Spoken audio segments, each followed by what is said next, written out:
If you want to do project management manually, you can do it on Excel. You can do it on Word. They're a little bit difficult to do, but you can do it. Talking about today,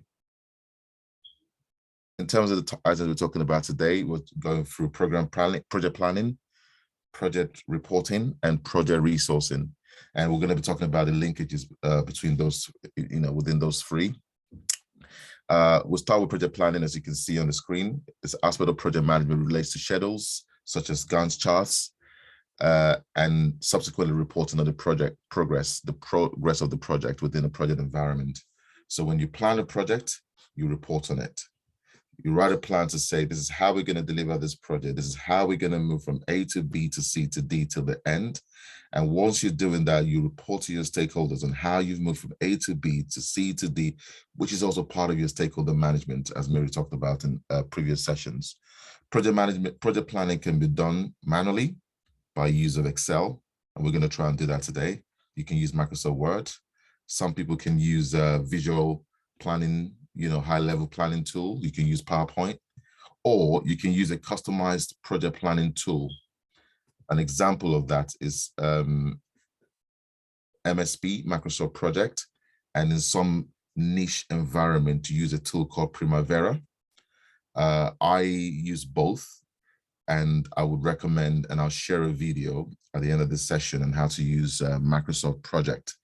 The video is about 1 hour, 47 minutes. It's on YouTube, so we can circulate that. And it's my view that if you know how to use that tool, if you spend 1 hour, 47 minutes, I mean, when you're learning how to use it, you probably take longer, but if you learn that from A to Z, you can call yourself an MSP expert user. It has everything you need, and that's the tool. That's the video that I use to bring myself to the level that I work now using MSP. So we'll circulate that at the end. So those are bespoke. So those are customized planning tool, MSP, Microsoft Project, or Primavera. There are other tools that you can use to plan other software, but they all have the same fundamental. They all do the same thing. So once you learn how to use one, you can almost certainly know how to find a way to use the others. But I would suggest that the best one to learn is MSP. That's the one I know how to use the most, but as I said, I use the others, but on the back of that, you can learn how to use the others quite easily. So that's project planning. You're trying to plan a project. We've said we're going to deliver a Christmas party, December 25th this year. That's our project. We need to now show, by way of a plan, how we move from March till April to May to June and all the way till December. And what are we going to achieve at each stage of those months as we go to December? That way we can assure our stakeholders that we know what we're doing. And that way we can flag out issues and risks as we go along, and we can make them visible to our stakeholders so they can help us provide solutions. That's the whole point of planning. And I would also add that if you understand the concept of planning, you can even link, say you can link your costs to it. You can link your issues and risk register to it. You can link nearly everything you do on projects to project planning. So it's quite an important skill to have. I mentioned Gantt chart earlier, and I'll just give you a view of what Gantt chart, because it is a popular feature in project management. It's just a diagram. It combines, is a combination of tasks, bar charts, timelines. It shows you pictorially in a timeline fashion what you're going to deliver and when you're going to deliver them. If you look at this, this presentation, I just copied that off Wikipedia, and that's why the references are there on the first page. You can see in the timeline fashion what you're going to do. So you see floor finishes as an activity there is going to run from X month till X month. You can see it in a visual way. And that's the same view for all the activities in the plan. If I was to say to you, plan your birthday party, you're going to say to me, I need to pick a date. 1, I need to get a venue. 2, I need to think about entertainment, food, or catering. I need to think about maybe a DJ or whatever. And all of these steps are things you have to do to deliver your birthday party. And then you break them down into different sections in coming up with a venue. How do I know what venue to use? Consider location, consider number of guests, consider parking. Those are different elements in deciding what your location is. We're already building a plan. So that's the way to think about planning. You break everything down into different levels into different strand of activities, and you put a time to them and you assign a resource to them. And we're going to do that today. That's all there is to project planning, and that's the concept behind it. But once we do a demo, which we're going to do shortly, you start to see how it all fits together in the project plan, in the project environment. Does that make sense? Well, the name Gantt chart is just you hear that a lot. Gantt chart is just what you've seen here. It's just a timeline of activities broken down by months, so people can see the connections, the dependencies, and what needs to be done, when it needs to be done. There's more things to it, but essentially it's just a chart. It's just a diagram, a pictorial diagram to show what you're delivering, when you're delivering, and all the rest of that. So now that we've talked about project planning, there are two types of plans. You can have a detailed plan, or you can have a high-level plan. A detailed plan just means you have everything broken down into details. So pick a venue, as we said, consider a number of guests, consider that's low-level detail. You're getting into granular details on how you're actually going to deliver it. But if I was to talk about, give me the high-level plan, you say, decide location, decide entertainment, decide on DJ to use. Those are high level, because under each of those you have sub activities to deliver them. So you call those high level plan, and you call the one I mentioned earlier lower level or detailed plan. The only difference is when you talk about a detailed plan, that's more used at the project team level or work stream level. When you talk about the high level plan, that's used at a more senior level, at the programmer portfolio level. At the programmer portfolio level, you have very senior stakeholders who don't have time for the detail. They just want to know, if you're building a house, when are you going to finish the building work? When are you going to finish electrical work? When are you going to finish the plumbing work? They don't really know. They don't really want to know whether you finish part of the plumbing on the Monday and the other parts of the plumbing on the Tuesday. That's for the team level. They're more senior. They want to see key things, high level things. So that's why you have those types of views. But if you have a detailed plan, you can pick and cut what you want to use out of that plan. You can create what you call plan on the page. Plan on the page is just, again, high level plan. January, electrical work finished. February, plumbing work finished. March, building work complete. April, painting complete. June, house complete. That's what they want to see, and that's the high level plan. And you can do that in a plan on the page. So that's a more focused view for very senior stakeholder, but you've got to have the lower level detail to be able to assure that you can deliver the high level detail. That's the concept of planning. Any questions?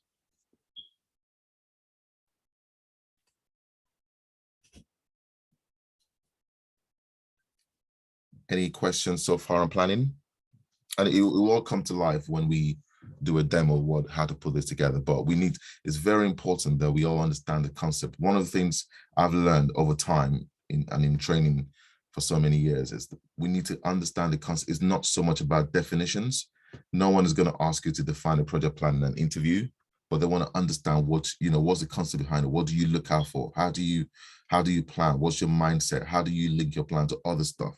So I'm more concerned about you understanding the principles behind it and then knowing how to do it than just cramming a bunch of stuff that no one's ever going to ask you. So it's important we get the concepts right. Can we move on to reporting? 1, 2, 3, 4, 5, 6. Yes, we'll move on to reporting, and we'll tie all this together in the end. So what's project reporting? A project status report is a critical report that shows stakeholders a general snapshot of how the project is advancing towards its targets. A project status report can be thought of as general updates designed to keep stakeholders or project progress, emerging issues, key points to note, all at a glance. So what are we talking about? We've planned a project. We've said how we're going to deliver this project from month to month, from start till end. We now need to report how we're progressing against those timelines.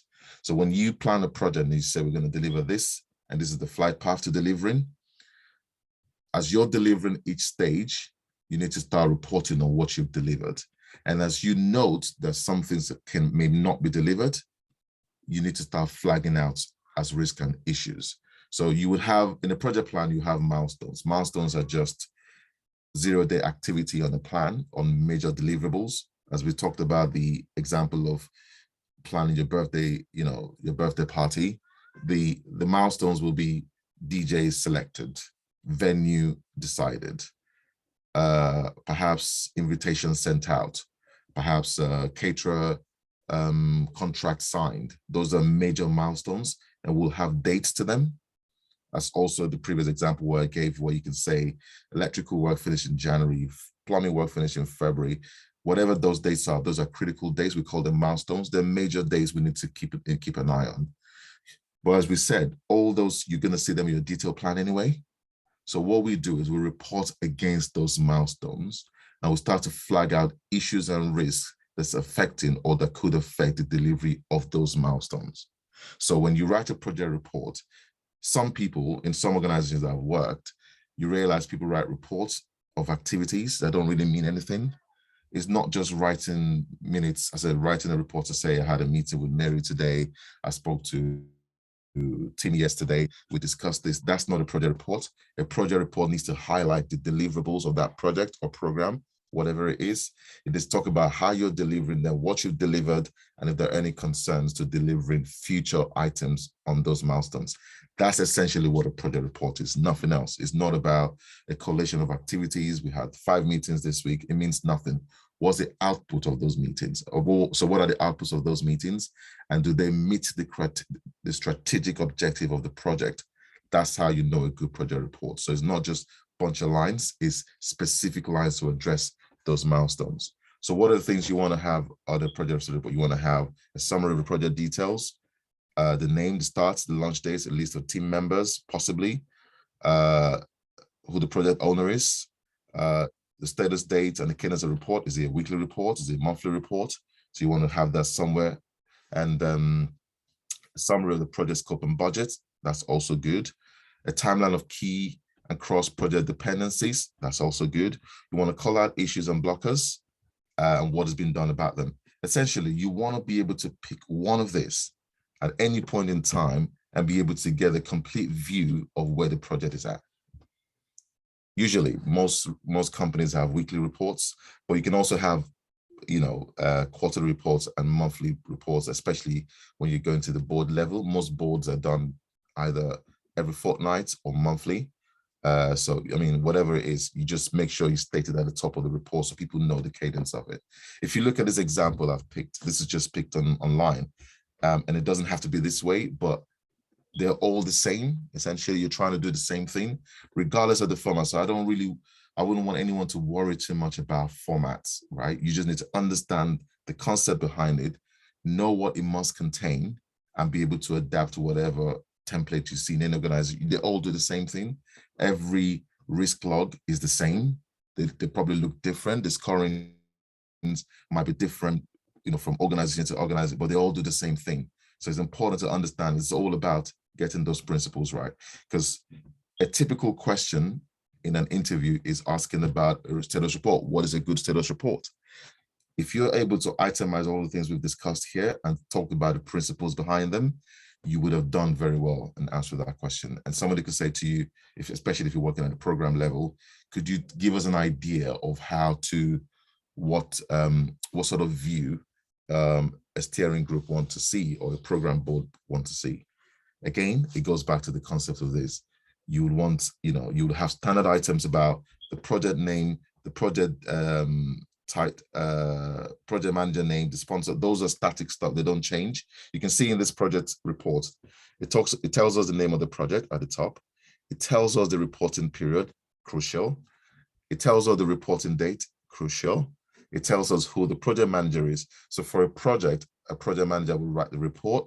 For a program manager will write the report. For a portfolio director or manager, whatever title they have, will write a report. So those are the accountabilities. It talks about who the sponsor is, and it gives us a link to the project plan. So once you fill this out in this particular format, it doesn't look like it's in all organizations. They look different, but they contain the same thing. So what you've done is you've given them key points on this project report. You've given them the link to the project plan, which they can go and view. And you're now going to write a report based on your maintained project plan. So you can see the summary there. The project is running late by 19 days due to severe defects in robot control software. So you've instantly flagged an issue because this has already happened. The project is running late. So we know there's a problem to fix. Launch is scheduled for October 20th. This will include recent change requests that improve the sorting rate for small irregular plastics. I don't have an idea what this project is all about, and I don't need to know about it, but I'm just saying what you want to capture in those you don't need 20 lines in there. You just want to go straight to the point to say, we've achieved this, we have problems in achieving that. This is what we're going to do to rectify it, etc., etc. So those are key things. And then you go down, and again, you rag. Rag simply means red, amber, green. It's just the way we rag things. And red, amber, green is similar to your traffic light. Red means don't move or there's danger because other cars might be allowed to move. Amber means there's warning, just there's an issue we have to look at. There's something we have to deal with. There's a conversation we need to have. And green just means everything is good. Life is good. Things are going according to plan. So it's got the same principle behind it. So when we see red on this overall status, it means there's a problem. Project is running late by 19 days. Because think about it. If we say that we plan a project from start to end, and we say that a project is going to be running late, we should already know that there could be an implication on costs. So if I have resources working on a project, and all the resource costs in the month is maybe the builder's getting paid £500 a day, electricians are getting paid £700 a day, the plumber's getting paid £1,000 a day. That's whatever, £2,000 or £2,500 a day, even in a simplistic version. So if you say a project is going to run late by 19 days, instantly there's a financial problem, right? So, and that's the whole point of project management as a PMO. So you're already flagging once you're going to go, because that could mean you're spending beyond the budget. You may not have the money. So but once you flag this at a senior level, conversations can be had. They can increase the budget, for example. It could be within the tolerance margin, but senior stakeholders who are the decision makers will be able to give you a steer on how to handle that. But your job, you got to remember one thing, as a PMO, the main job of a PMO is to track and audit projects, track and audit. This is a way of tracking project. The plan is a way of tracking project. A status report is a way of tracking project. When we write the plan, we save it somewhere. When we write a project report, we save it somewhere. And that's a way of us keeping an audit. We can look at how the project moved from one stage to the other by looking at the status report. That's part of audit. So the essential thing the PMO does in an organization is tracking and auditing. And we track by using several tools. This is an example of a tool. A project plan is an example of a tool. What else? A financial tracker is an example of a tool. We use all that to do stuff. And when we do them, we save them. We give them the right naming convention, as Mary talked about in previous sessions. We date them so we know the report for this week, the report for this month, and even if any resource left the project, you can go back historically and see what happened week on week, month on month, etc. So going back to this, you can see it says issues are green because there's a few minor issues that have been handled. The scope, change requests have been prioritized. Schedule is red because we're going to be late by 19 days. Budget is okay even though it's going to be late by 19 days. What this is suggesting is change requests are now being included in the baseline, which means we have a buffer that we can request for more money and be able to cover that. It's not a problem. All this sort of stuff. Resources, we have adequate resources, risk, quality of fixes for control, software defects are at risk. So in an instance, by looking at this, a project sponsor or a senior stakeholder can get a general view of where the project is at. But there's a lot of detail that goes into this. A lot of details, because for your issues, you probably have an issue log you're using. For your scope, we just keep checking your scope has been delivered. You might have a scope document. For your schedule, you're looking at your planning tool, sorry, your project plan. For your budget, you're looking at your financial tracker. For your resource, you look at your resource list or resource tracker. For your risk, you're looking at your risk register. So there are tools used to capture each of those items in there, and they're not difficult. You just need to understand that all those other tools and trackers we use have all been merged into one report to show to your senior stakeholder where they are, without them having to attend your meeting on Monday, Tuesday, Wednesday, whatever days of the week are. They can look at this on a Friday or Monday, whatever the cadence in the organization, and get a general snapshot of the progress of that project. Does that make any sense? And do you have any questions?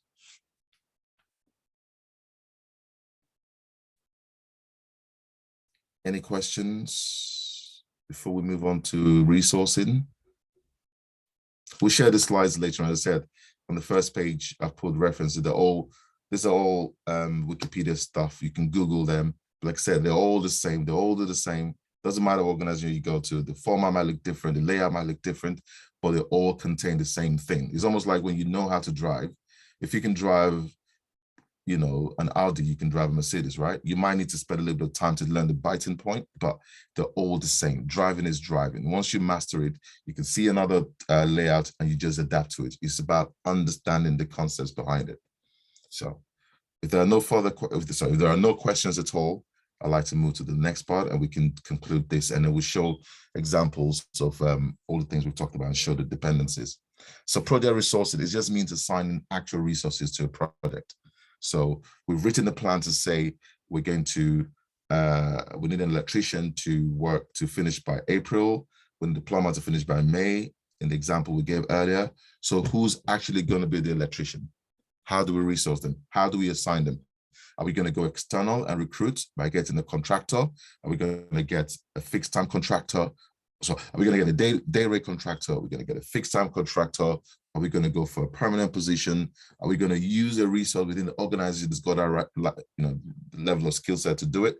All those questions have to be had, because remember, as Mary has said very clearly, a project is a temporary task. Temporary means it can run for 1 month, 1 day, 3 days, 1 year, 2 years, whatever. It's still temporary, meaning it's not ongoing. There's a start date, there's a duration, and there's an end date. So wherever you get to work on those would have to leave that project at some point. Whether you deliver the project or not, you're still going to leave. You're going to exit that project. So you need to decide the best way to resource that project. And like I said, you can go through all those different routes. And it's just the point of actually assigning people, dedicated people to that role. That's all what project resourcing is all about. So you need to know, estimation is how much time they need to work on that project. For example, we have roughly 20 or 22 days in a month. And, you know, you need to know how much daily rates are, or whether you didn't have to, whatever chargeable costs those people will come with. If you're getting a day rate contractor, you're probably going to pay quite a lot for that, because you expect them to come highly skilled to be able to, you know, hit the ground running. If you are going to use a permanent resource, you might not have the same level of expertise. Not to say they're not good, but you know what the skill sets are. So they'll be cheaper to the project, of course. If you're going for FTC, it's probably going to be in the middle somewhere, but you need to decide how to resource them. You need to be able to estimate how much time you need from them. So if I was building a house, for example, and I got a plumber, I'll say, how long do you need to do your work on this house? And he would say to me, well, you're building a 5-story house, and you're building a 5-story house, 20 units of 2-bedroom flats. It's going to take me about 3 months to do all the plumbing work. When it says 3 months, instantly I can put that to a cost, and I can say your daily rate is X amount of pounds per day. Put that in the calculator. It tells you how much you need to budget for that particular resource. And once you get that, once you've agreed that with your finance people, you got a budget in place and to sign off, you actually make the offer to them, if they're day rate contractors or FTC, or if you're using, you know, you get a release date from them, from the business, you might have to backfill them, whatever the, you know, the arrangement is, but you need to actually have people who are dedicated, who are going to do that job, and you know the money. And that's all this is all talking about. So you have days you estimate for them to do the job for each of the resource you're going to have on the project. For every resource that's going to work on the project manager, PMO, BA, solution architect, software testers, you know, DBAs, whatever the skills, depending on what project you're working on, you need to be able to estimate how long you need them on the project, how many days in a week, how many months you need them for, so you can put them in the actual cost and use them in the tracker. And we're going to show that very quickly on the tracker that Mary shared a few weeks ago. And she's kindly shared that with me. And I will like to use that as an example. Can anyone see my screen? Yes, we can see your screen. Good. So you can see this list. This is a list from the Ladderback WhatsApp group. It's got people, resources listed by names, by roles, and by their rates as well, right? And it talks about how many hours they're working in a day, and perhaps, I'm sure at the end of the spreadsheet, you'll see how many days in a month they're working as well, because if you put calculations in this Excel spreadsheet, it tells you how much you're going to be charging or how much you expect to spend on a particular resource for a month. For example, if we pick on line 4, where we've put a rate of £600 a day, if you say £600 a day for, for that resource for the month of April, if you have 20 working days in April, you instantly can do a multiplication of 20 times 600 and say, that's how much cost we expect to bear on that particular resource for that month. And that goes in our estimate or forecast. Because we're forecasting we're going to spend that money. Mary spent a lot of time last week or 2 weeks ago talking about actuals and forecasts. So when we start a project, we use a spreadsheet like this. We'll put the daily rates in there. We put a forecast on how many days in a month, because days of the month are quite different from month to month. We say from April, 20 working days, May, 18 working days, whatever it is, with bank holidays taken into account. June, 30 working days, whatever it is. I'm just giving examples here. We multiply that by resource. This is going to go on from March till December. We put that in, plot that in as a forecast. That's where we start the project from. And month on month, we then start to look at what are the actuals, meaning even though Mary was forecasted to work 20 full-time days in April, but Mary actually had 5 days impromptu holiday she had to go for. So we didn't actually spend all of the money we had in the forecast. So there's a difference. We call that difference a variance. So what you then do is if you said you spend £1 million in April and you spent £800,000, you need to explain why there's a difference. Again, how do you do that? We're tracking that by using the cost tracker. So this is a resource tracker as well as a cost tracker, as a matter of fact. Because if you look at it, it's got totals for the week. So we're already forecasting that we expect all these resources to work full time. But that's what we plan, but it doesn't always work like that. There might be days, sickness days, or people might call in sick, people might have to travel, they might want a day off for whatever reason, so they may not spend that money, but we know how much we forecasted for them. Where the money is not spent is usual practice in project life cycle, that the money will be reprofiled to something else. And but if the money is not needed, you'd have to release it back to the central pot. And many companies have different ways of managing this, but that's just a general snapshot. So this is a resource tracker as well as a financial tracker. And we go to this month on month. So Mary, we forecasted we're going to spend £12,000 on Mary for April. It's actually come down. Mary's spent holidays and she's now come down to £9,000. There's £3,000 saved there. We do that across all the projects. And at the end of the month, we say the project has spent 200K less than forecasted, and the reasons for the variance are X, Y, Z. Holidays booked, sickness days, blah, blah, blah, blah, blah, and all this kind of stuff. We explain it, and that's good enough without the senior stakeholders coming to your project meeting to know what days Mary actually worked or didn't work. That's none of their business. They just want to have a snapshot, a general view of how you're doing with the money. So if you have other things crop up that you may need to use the money for, you can explain why you want to reprofile the money. Having underspent in April, we anticipate that we might need a few more days extra in June for this particular resource, but we got the money to cover it. You just spread the money across.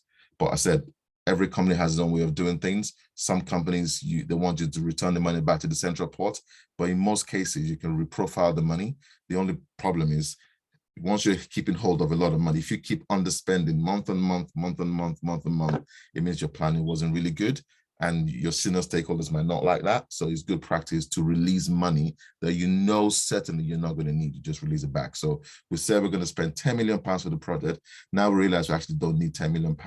We think we can do it in £8 million. So we'll actually release £2 million to the central pot.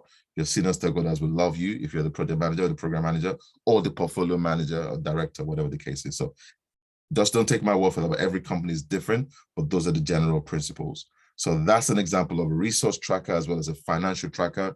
I said every month you come on here, Mary was forecasted to spend 20K, now we spend 15K, you input 15K in there and you spread. So every month where you've done reconciliation, you call it an actual. For every month where the work has been done. And for the months to come, you call them forecast. So that's your actuals and that's your forecast. And that explains it. So this is all about resourcing as well as financial tracker. So what we're going to do now very quickly is Mary's going to give me access to a screen. I like to do a simple demo. As I said, I'll share you a YouTube video to all where you can learn how to use the tool, MSP tool. Like I said, is the most preferred tool in project planning.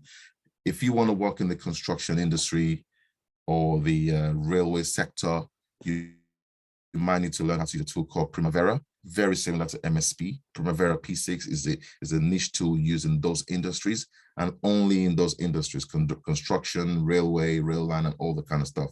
That's where Primavera is used. But in other sectors, MSP is the preferred tool. So I would suggest to you to learn how to use MSP. And if you know how to use MSP, you can pretty much use all the other planning tools out there. So we'll do a demo of what to do with the MSP, which you can do on Excel, as I said. And as a matter of fact, let me start with this. What you'll have, the essential things you'll have on an MSP, things like this. You have, Mary, I think we have a problem. This, my laptop, I haven't activated Office 365. Can I use your, can you share your screen and give me access to edit it and Excel and MSP? Yes, I'm gonna share my screen now. I'll start sharing.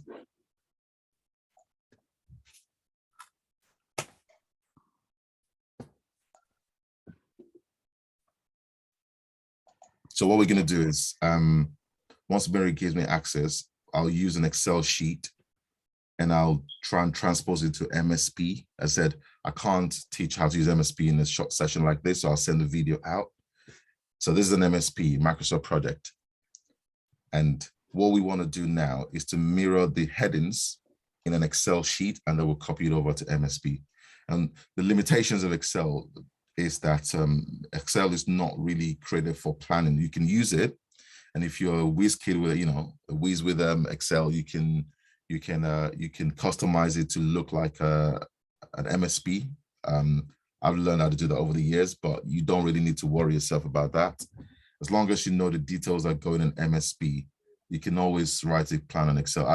I started a new role where I'm doing an overall plan for a program, and most of the people that work in that organization have never used MSP before.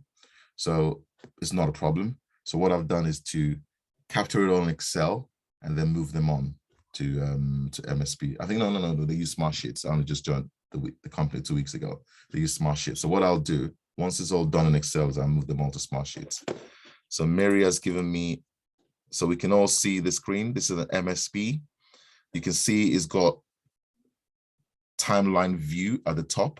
So once we start to populate the items on this left here, you start to see the timeline build up by itself without you doing anything.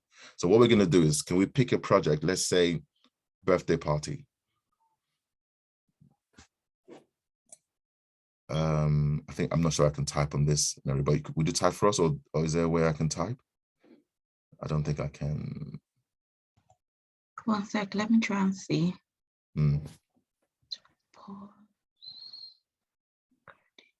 Guys, don't be bogged down by anything technical about this. Just understand the basics. I promise you, it will all come together. It's the principles that matter. And when you go for interviews, people want to test your knowledge on these things, because anybody can put a CV together and go for any interview. If you had my CV today, you get a job interview. If I had your CV, I'd probably get a job interview. So it's not really about that. Once you get an interview, just understand on paper, it means what you've presented in your CV matches what they're looking for. So they'll call you for an interview. But for you to be confident about going for the interview, you need to understand these basics. It's not, no one's going to ask you to cram stuff. No one wants you to define risks or define issues.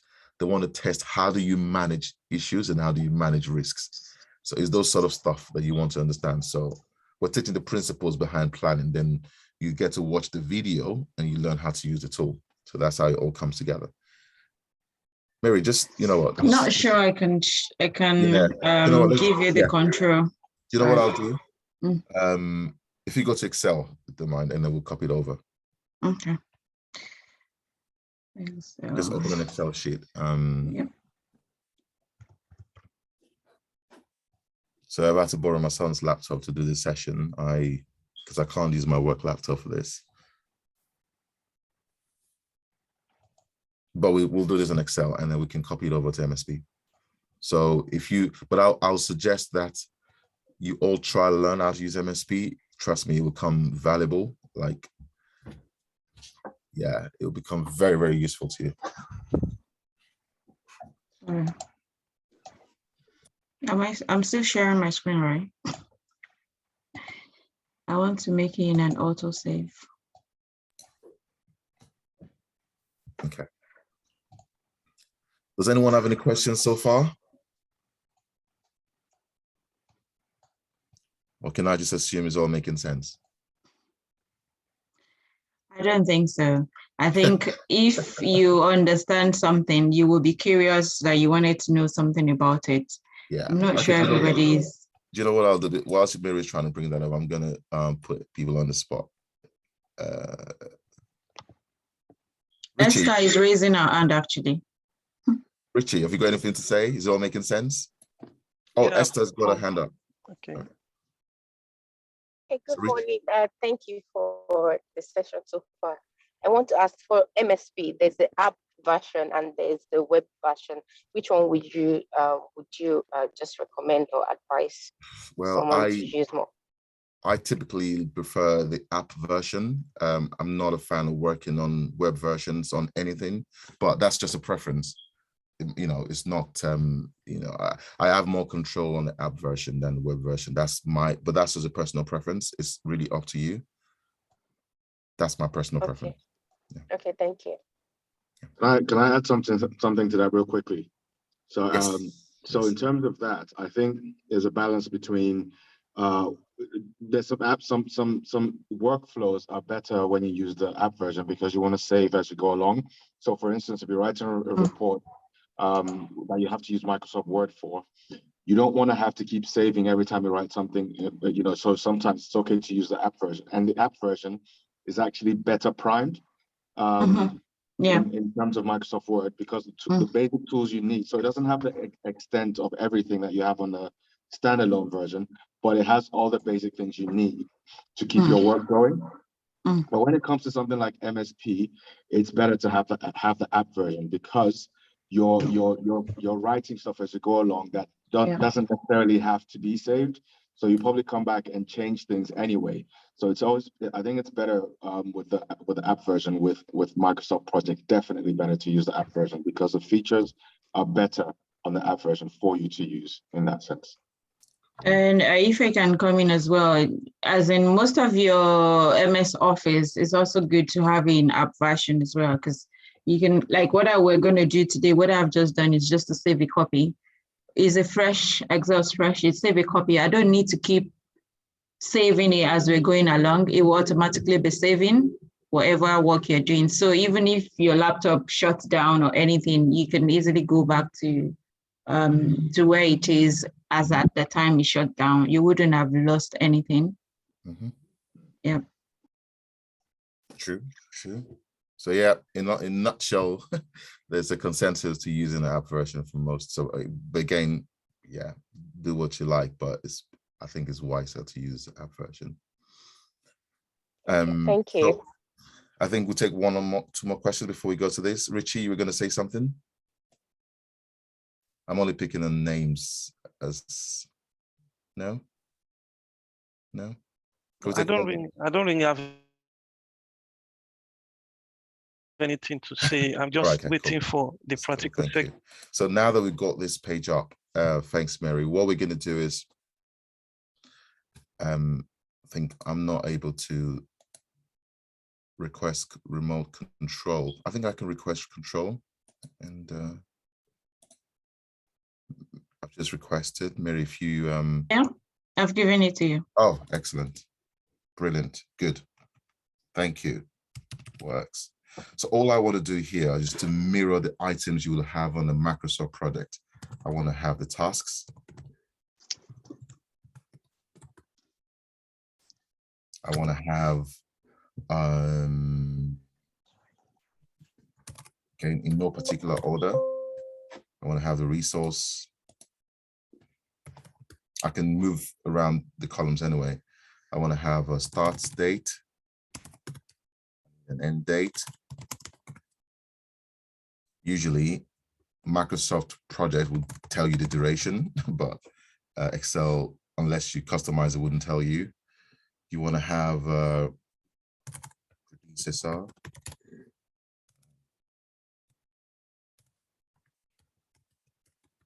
I'll tell you the usefulness of that. Successors, we don't really need that, but Microsoft MSP can bring that out for you. What else do we have as a heading on there? There's other columns in MSP, and I'll talk about them later on. Do you know what? But if you can have milestone.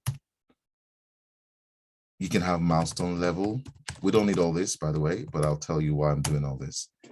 You can have notes or comments, notes or updates, whatever you want from there. So if we use this as our standard,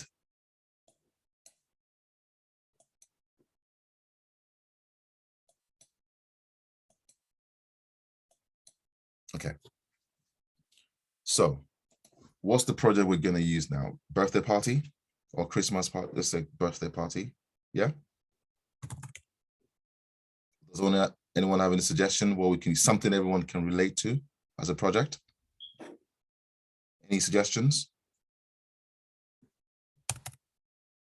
Yeah, birthday party.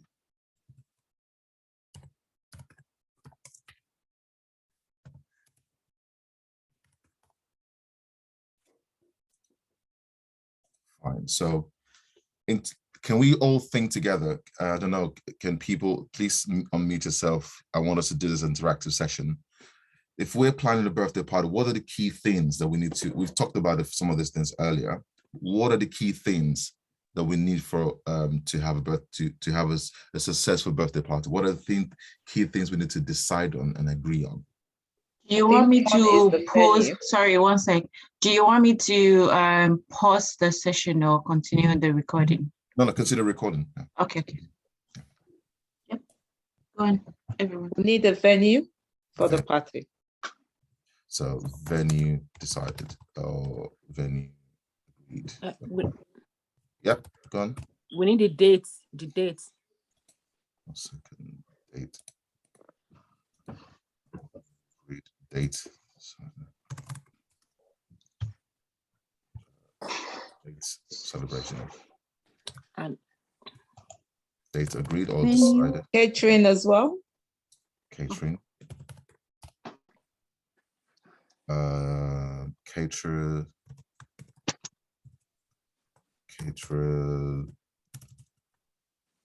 Catering. Forget about the type, the word. We could use catering decided or catering agreed or whatever. Forget about is the concept we're going through now. What else? Music or entertainment. Music, entertainment. Anything else? Number of people you are inviting. Guests. What else? How much it will cost? Cost. Drinks.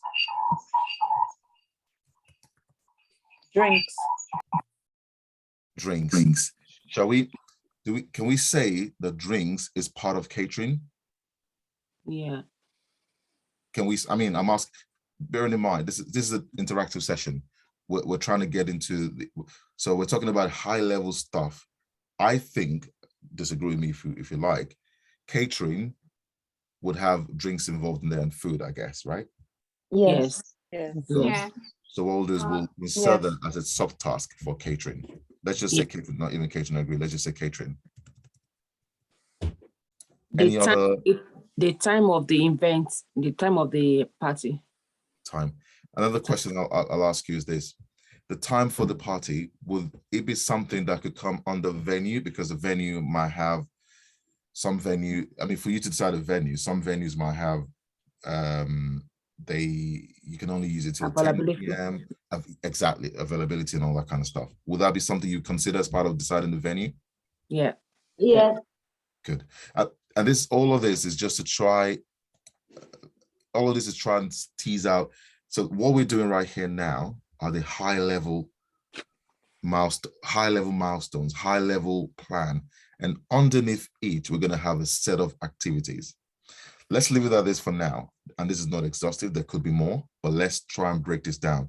So what you'll do typically in writing the plan is you would say all of this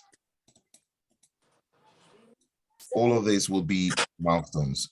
On the plan, we always milestones on the plan are 0-day activities. Sorry, no, sorry, I should have put that here. Just make that as a note somewhere that on the plan, milestones are 0-day activities. Just put that somewhere. It's just a rule, and that's the way it appears on the MSP as well, right? So what we want to do is this, right? We will say all these are the major deliverables. Just we'll put an indent to them. Again, I'm not teaching you how to use MSP, but you can mirror this. If you do this on an MSP, right, and you roll up number 4, all of these major ones will roll up on the 50th birthday party. Now let's start to break things down little by little. And without going too much into planning, what I'll also say is you can call all these deliverables, you can call them level 1 milestone. Again, just note that for the sake of this conversation and keep that in your back pocket. We can talk about that later. And the 50th birthday party is level 0. So let me explain what level 0 and level 1 milestones are. Level 0 and level 1 milestones are your final deliverables of a project. Your level 0 means you've completed everything underneath, you've delivered something massive, something big. If you are able to agree the venue, the date, the catering sorted, the music sorted, the guests sorted, the cost of the event sorted, and everything underneath bottomed out, you would have had a successful birthday party on paper, right? At least by way of a plan. So what we then want to do is we go underneath each of those headers and we start to break them down.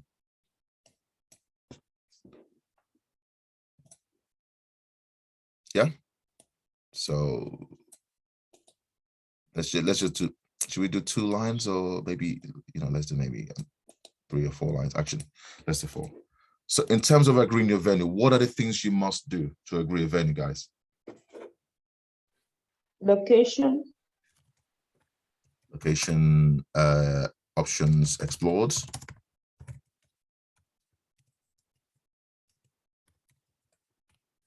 Because I'm sure you'll be thinking about where parking or distance to most of your guests and all, things like that. So what else do we want to explore as part of venue? Before we make a decision and agree a venue, what are the things we must consider? Amount they will be charging. Say again? Okay, yeah. The cost. Yeah. Costs of the venue. How do we word that now? Costs of the venue, compare costs, because you might have a few. Oh, something is going wrong, sorry. Compare costs,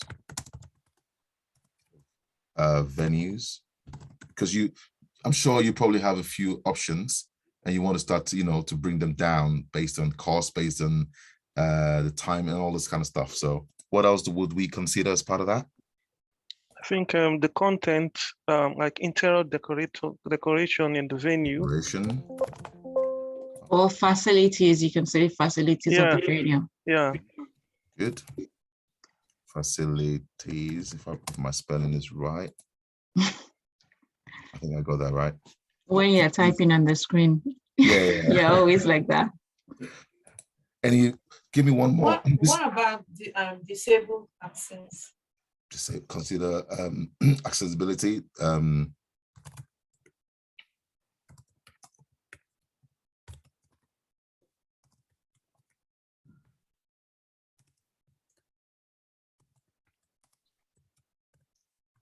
this is not exhaustive, but I hope you get the gist. Now, we're not going to go further than that. All you do on the plan, on MSP, is you roll all those activities, right? And you roll them underneath venue agreed, such that when you collapse venue agreed, all those activities sit under venue. I suggest something, right? I think you have been made a course. Let's see if you can use MS Project so they can see it live there. Okay, cool. I'll try and copy this contents.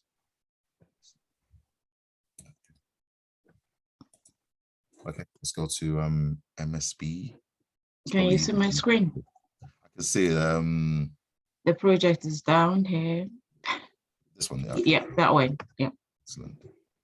Thank you. Paste, yeah.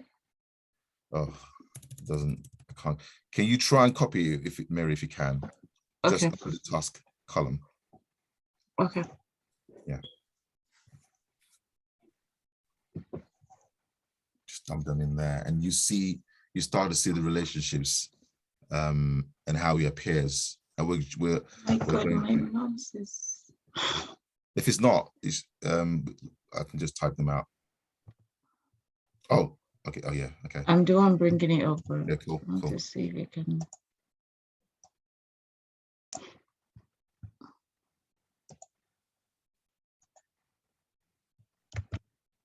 Yep. Perfect. Excellent. Thank you. We're making a lot of progress. This is good. And you can see all I've done in the Excel version is just to mirror the contents as you have in an MSP. You can have as many columns as you want, and MSP has a lot of customized columns. You don't need them all. If you need them, you can use them, but the essential thing you need for the purpose of this is what we're doing. So if I can... I need to set it to auto, or set it to auto schedule. Yeah, 1 second. I want you to... I want to show the relationship first. So, I'm going to delete this for a reason, guys. Only to show the relationship on MSP because we couldn't do that before. Sorry, could you go to the 1 second? I think it's delete that. Right. So we've agreed that these are the high level milestones, right? Remember, as we said earlier on. Now, what I want to do is, it's a bit tricky when you're sharing screen. Do you know, I wanted to add milestone. See, this milestone there. And I want to add another one called milestone 11. You see why I'm doing that. This will not be on, it won't be there, but I'm going to create one myself. You can customize, right? Good. The reason why it said milestone is no is because I haven't put dates to them. So what I'll do is I will say, we'll get to that in a bit. So all these major tasks, you do this, there's something called indent task. Once you do that, if you roll off 50th birthday party, all those major deliverables go under that, right? Those are the high level ones, yeah? And what we want to do is, remember, we said we're going to start to add activities on the venue. How many activities do we have on that? I think it's about 4. It's all coming together, guys. Just watch the madness. It's all going to make sense soon, I promise. Copy that and drop it in.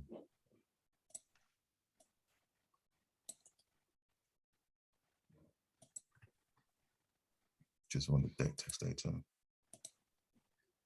Fantastic. And all we said was we're going to indent all of that. Why have we done this? It means every time we roll venue agreed up, there's subtasks underneath. Is this making sense, guys? Yes. Good. So we started by just mapping out the activities first, and we're going to do what we've done for venue agreed for each of these major ones. So date agreed. Also, you're going to have a set of activities underneath.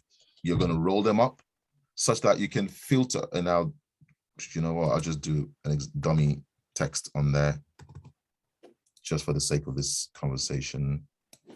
Indent that.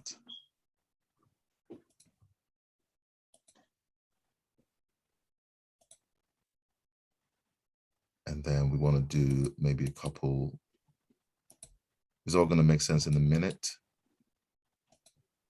We'll do the same. See, you know, call that YYY.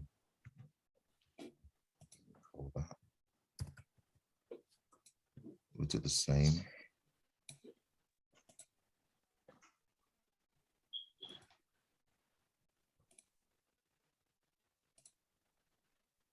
And so on and so forth. Now, let's go to the next step. So we're writing the plan here. When is this going to happen? Who's going to do it? We talked about resourcing earlier. We're going to say Mary's going to do this. Mary's going to lead activities for in terms of venue, right? And we're going to set for date agreed. Let's agree. Somebody give me a name. T2. Ruby. Okay, we'll do Rume next. We'll say T2 here, T2 also for that. One sec, please. Just give me 1 sec. I want to add people that are waiting. I want to take control. Oh, sorry. I can do it, I think. Can I not? Oh, yeah, just add them in. Admit people. Anyone else there? There are about 3 people waiting. Okay, admit all. Yep. Okay, cool. Right. So we got Rume on there, and we got Rume on there. Now let's go to the next step. This is all coming together, guys. You're going to see something really nice. In terms of locations, can we give ourselves a week to do that job? Right?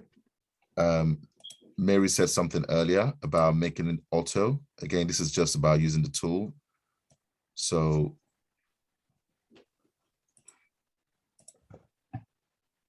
and I'll tell you what that does in a minute.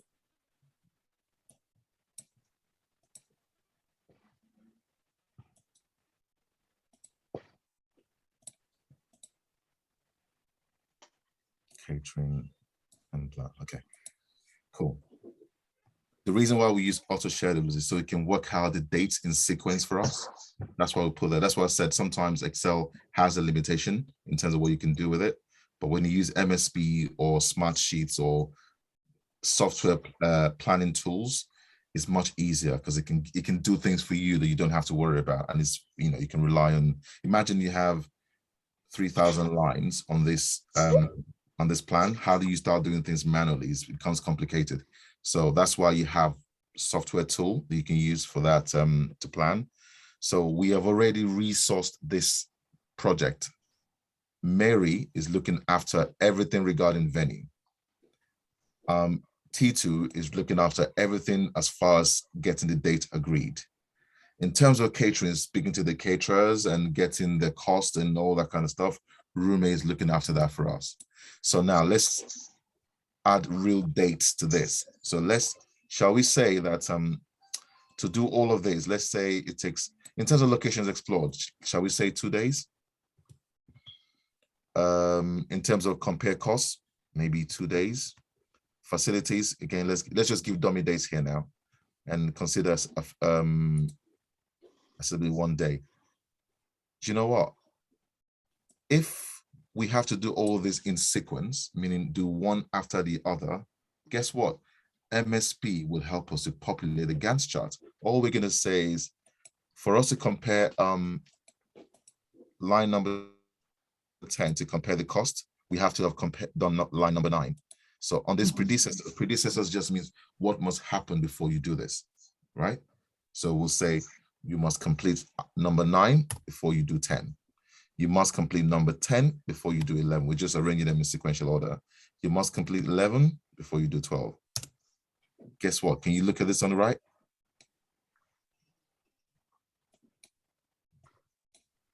You're already having a Gantt chart build up. Can you see that?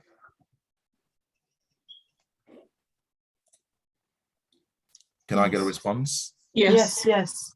So we don't have to, so all you do is once you start building, you get the activities written down.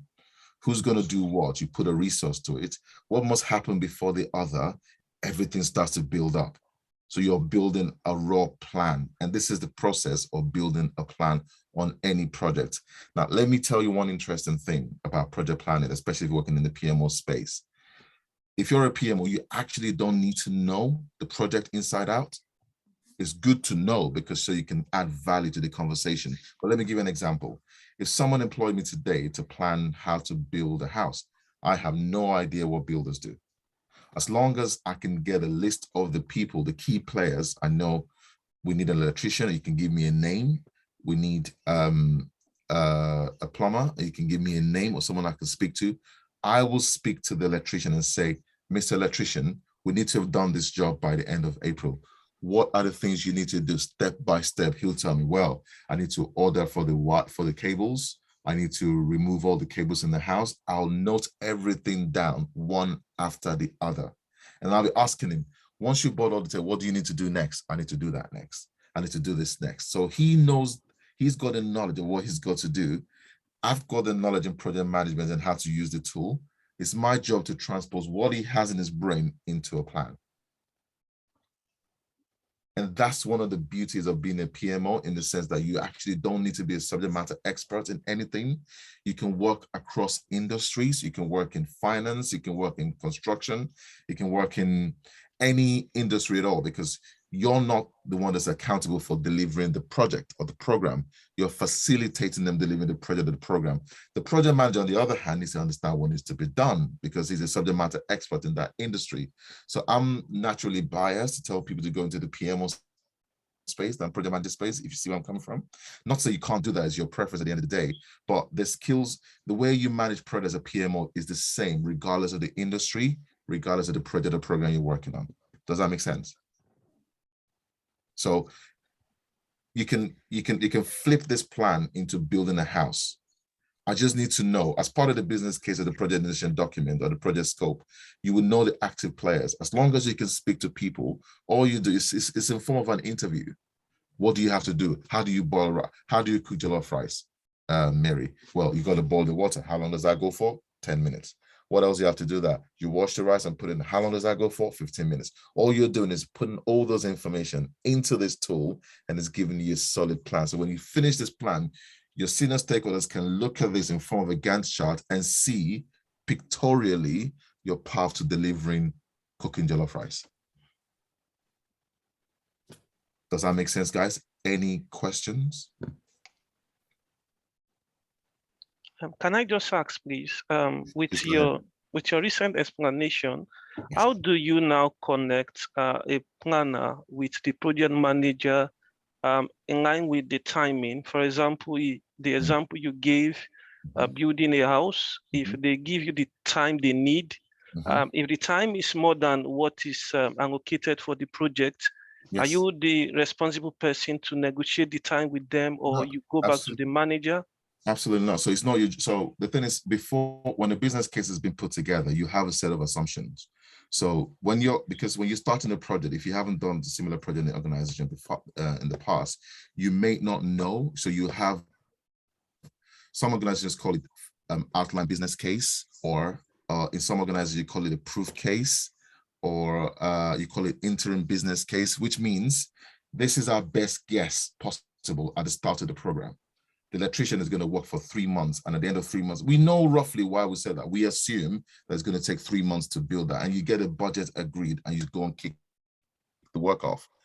When you know more, when you have actual people, actual skilled people, resources to do that job, the electrician might come in and say, oh, you know, I don't know why you thought that was going to be done for 3 months. It's going to take at least 6 months.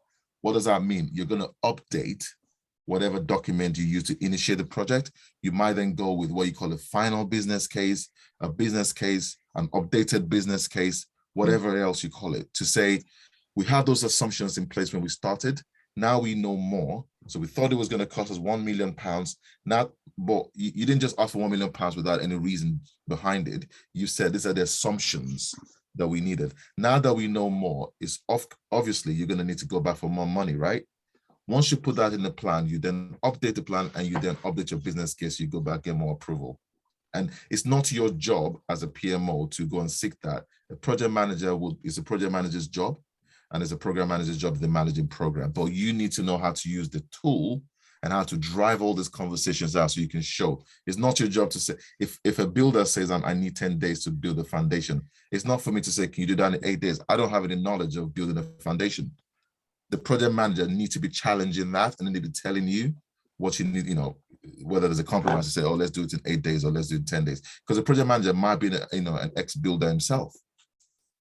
But as a PMO, this is what I'm saying, that you don't need to have that granular subject matter detail. You just need to understand how to plan, the concept of planning, and how to use the tool, and how to give your stakeholders the information they need. Because once this plan is done, for example, you then go through what you call the baselining. You baseline the plan. Baseline the plan just simply means you agree. We agree this is the plan. Anything that must change in terms of the timeline, cost, you need to go through a change process. Mary explained change process, I think last week or 2 weeks ago. So once we've baselined the plan, you can't just change the date for no reason. You've got to have a justification for that, and you got to go through a change approval process. Does that make sense? Yeah, thank you very much. Good. Any other questions? And then, because I want to finish this by saying, now that we've got a plan, now that we've got resources identified, you know, like it's easy to say, Mary's working on 2 days here, 2 days there, 2 days there, 1 day there, that's 7 days. Mary's day rate, and you can input that into MSP, is £1,000 a day. So we know that for Mary to do this task is going to cost £7,000 to the project. You can see how all these things are linking together. And then at the end of the week, when you write a report on venue, what do you want to say? We explored 5 locations at the start of the week. We drew that down based on the cost to 2. After making inquiries on the facilities, it was discovered that only one facility could cater for disabled guests. On that basis, we've gone for X building in Kent. Can you see how to write a report now? You're reporting on actual things on this plan. So have we been able to tie planning, resourcing, and reporting together by doing a simple demo? I said, we'll share a video with you where you can learn how to use the tool, but those are the principles behind it. Does that make sense? Any questions at this point before we move on?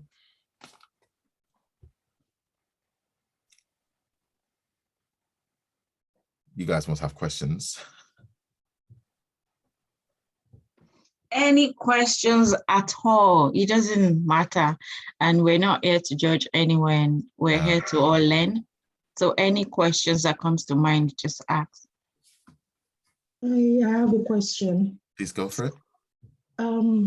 About the duration, I can see that everything is days. Yes. If you have a task that maybe, for example, you just have just 2 hours, within 2 hours, you'll be able to. Oh, you can do that. Yes, Okay. 100%. You can do effort 100%. So there's ways of using MSP to say you can do a task for, you can break it down into hours. It doesn't have to be days. You can use hours, you can use days.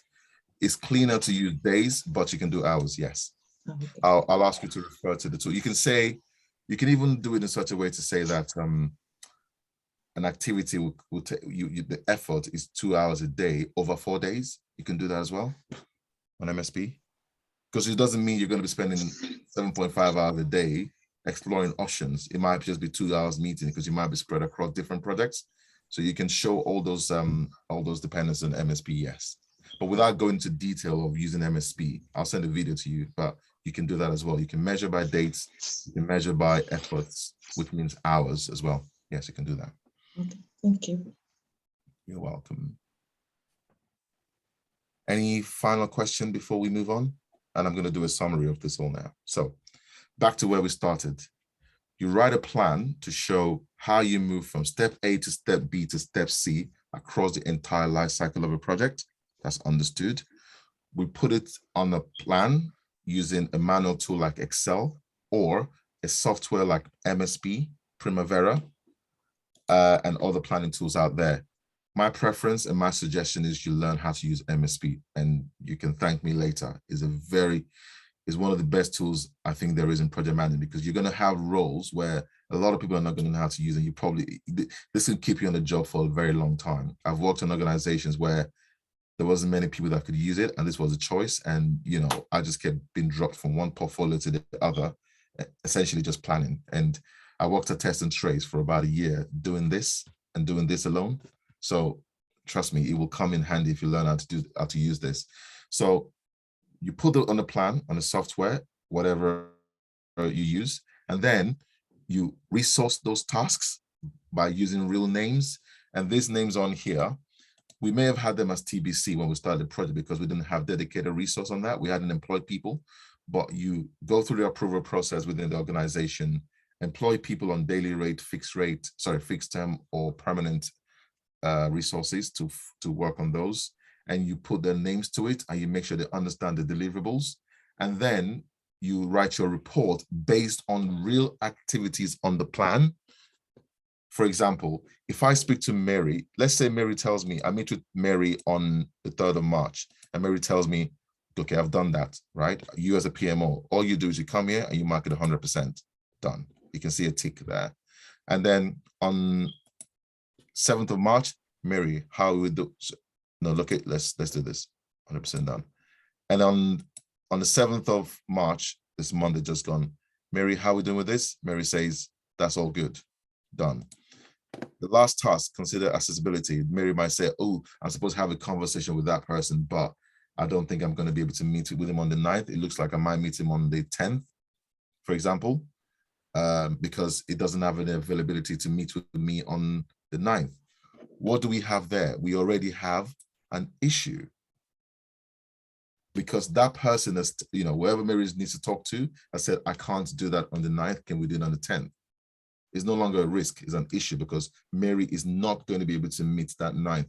So what do you do as a good PMO? You say on your issue register, there is an issue that that the venue will not be agreed on the 9th of 3rd because a meeting to agree, blah, blah, blah, blah, is now been pushed out by a day to the 10th. And then you state how you're managing that, and you state whether it affects your overall end date, all of that kind of stuff.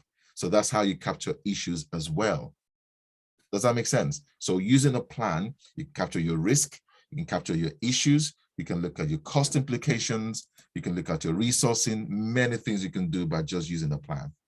That's how important planning is. Maybe we might do another, today's the final session. So, but I'll send a video. Hopefully that will be, that would explain planning to you. So this is crucial. I can't emphasize this enough. It's the bedrock of delivering a successful project or program, and is a bedrock of being able to track things appropriately on a project or a program. With that being said, we've linked the 3. If there are no further questions, we're done with that part of the training. Thank you very much. Awesome, awesome. Thank you. Thank you, Goki. I'm sure people will think about this later and would have some form of questions in the near future. Please, can I ask you a question? Yes, please go on. On the milestone that said, you know, where there's no. Yes. I think you said when you set the date that it will change. I'll show you. Yep. 1 second. I just didn't get to that. So to agree a venue, you do all these activities, right? In the end, we'll say venue decided and contract signed, for example. That's the final piece of activity for that. And that's a 0 day. Once you put 0 day, it makes a yes. Right. Okay. You get that? So yeah, I'll do something. It's just yeah. Okay. So what? And the way we link all this on the project is to say, when can we say the venue, all the activities on the venue is done? That's a milestone, right?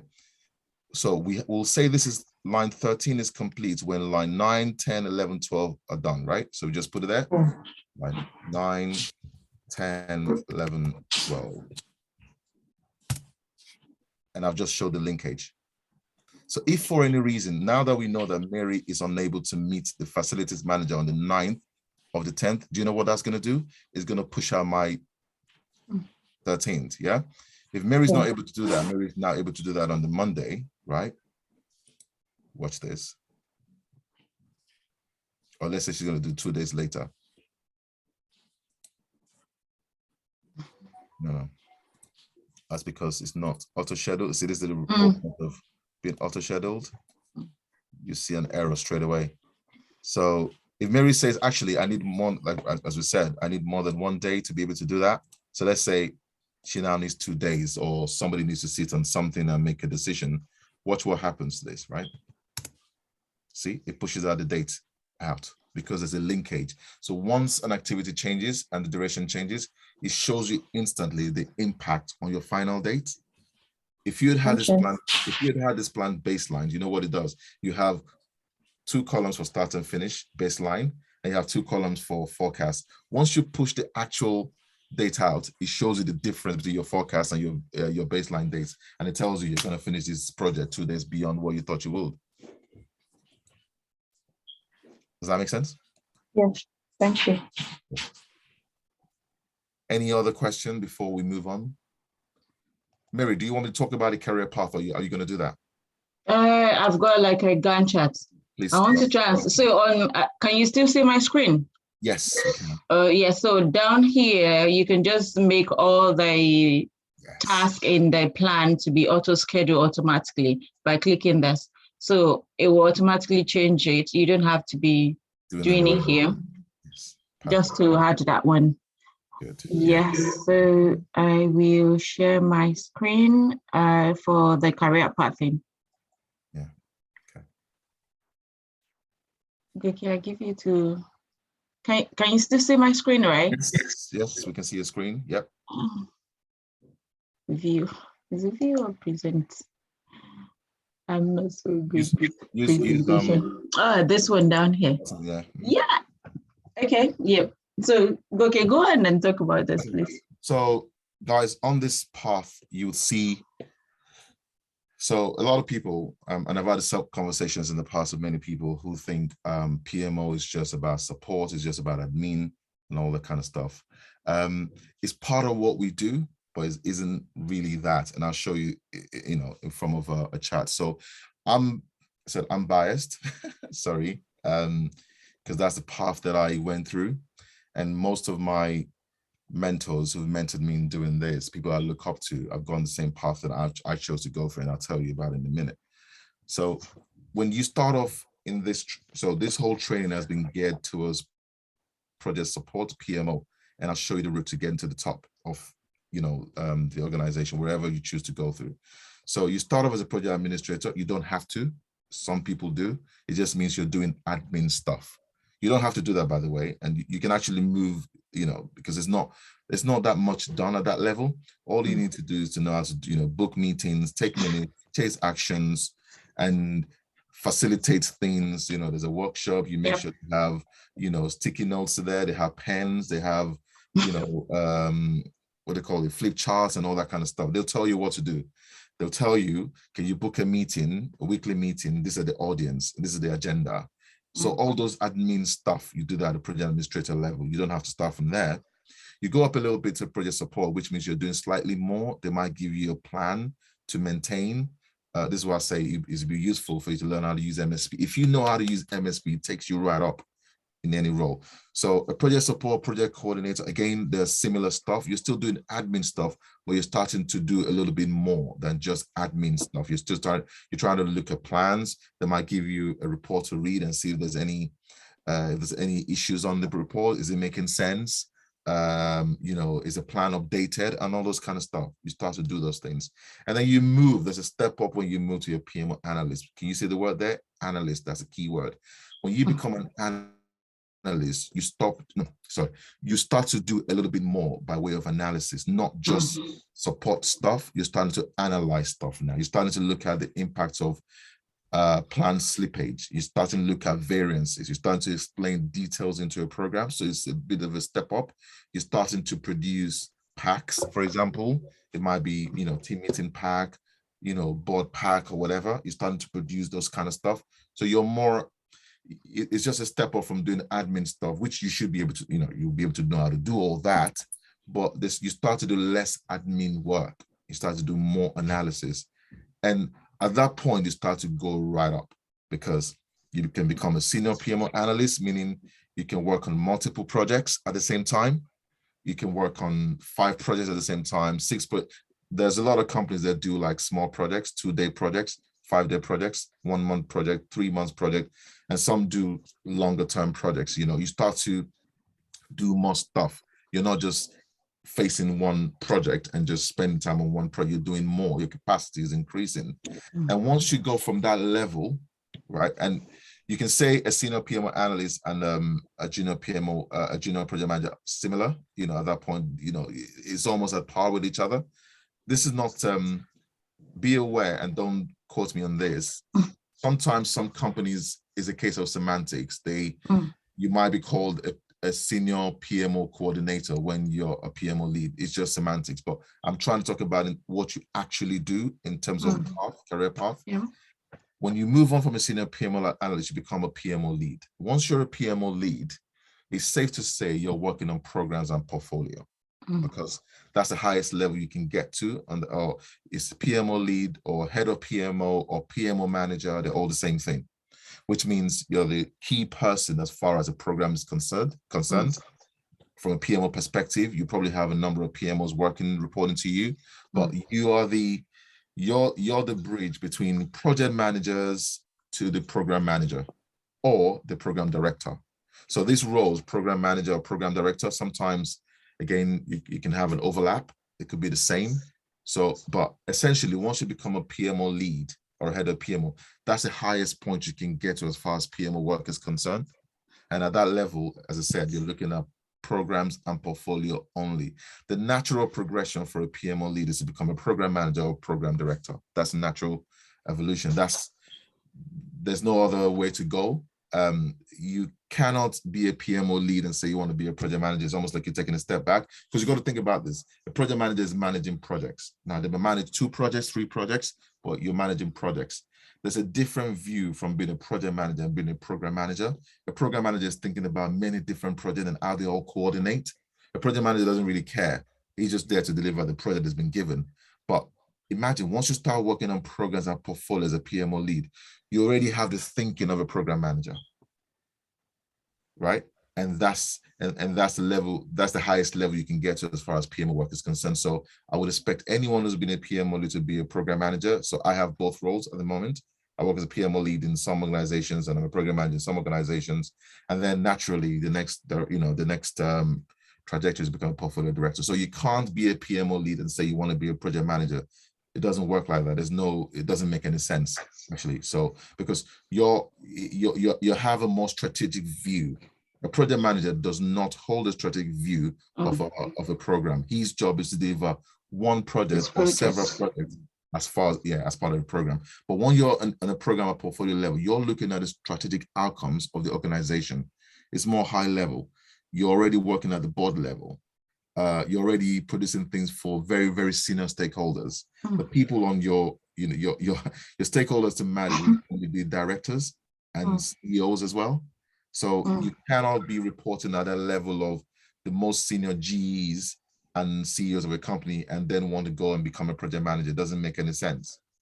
And it's very hard to find a project manager having to report at that level, because you would have to default to your program manager to do that. So I'm biased, but it is what it is. I would always suggest that people go through that. And Mary said something quite fundamental. When you work as a PMO, you will normally be the longest on any project or any program. And it's also easy for them to deploy you to other projects and other programs, even though you don't have a knowledge of them. So I've never done 2 programs that are the same, never. In over 10 years, I've never done 2 programs that are the same. I've never done 2 portfolios that are the same, always different.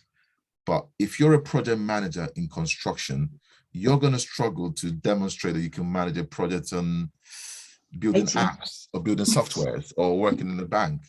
You wouldn't have any knowledge of investment banking, even though you're a project manager. So almost like you're putting yourself in a box. Now, that doesn't mean you shouldn't do that. Don't get me wrong. If that's your preference, please go for it. But what you may suffer from is, if you're an organization and you've been employed to do, let's say you've come there to do a digital project and you finish a digital project, they have no need for digital projects, you're gone. If the next project they have is to work on maybe regulatory projects, they have no need for you because you don't have any experience doing regulatory projects. They'll go and employ somebody else who's a project manager in regulatory projects to run that project for them. And you know what they'll do? They'll move the PMO that was supporting you to that project manager has been brought to the organization. So it gives you the longest view on any organization. That's why I always advise people to go through that route. And if I may add to that as well, you know, as you're changing the project types that you're on, you're building experience as well.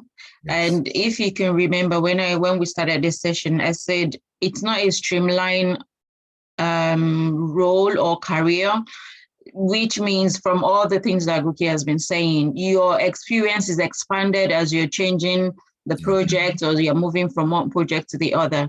And in terms of engagement as well, you tend to engage with different people across different work streams. And those are some of the skill sets that you can easily transfer from being a PMO analyst or senior PMO to PMO lead and program manager. And what do they do at the program manager level? They manage different projects on different programs. They don't necessarily have to deliver it, but they are accountable to make sure that those projects and those programs are able to deliver to the strategic objectives that has been set. And all of the skills, you would have been picking them up when you start your career, whichever path you want to use. For most people that are here, I believe everyone is experienced to know how to use certain tools like Microsoft Office tools. So you don't necessarily need to start from a project admin. You can start from a project coordinator, a project PMO analyst. And from there, you even start putting in all of the different project controls, project documentation, things that we've talked here. You start putting them into practice. Yeah, 100%. Then I'm going to share this next slide, and that's talking about. Before you move on, Mary, does anybody have any questions on this before Mary moves on? Guys, please ask all your questions now or forever hold your peace.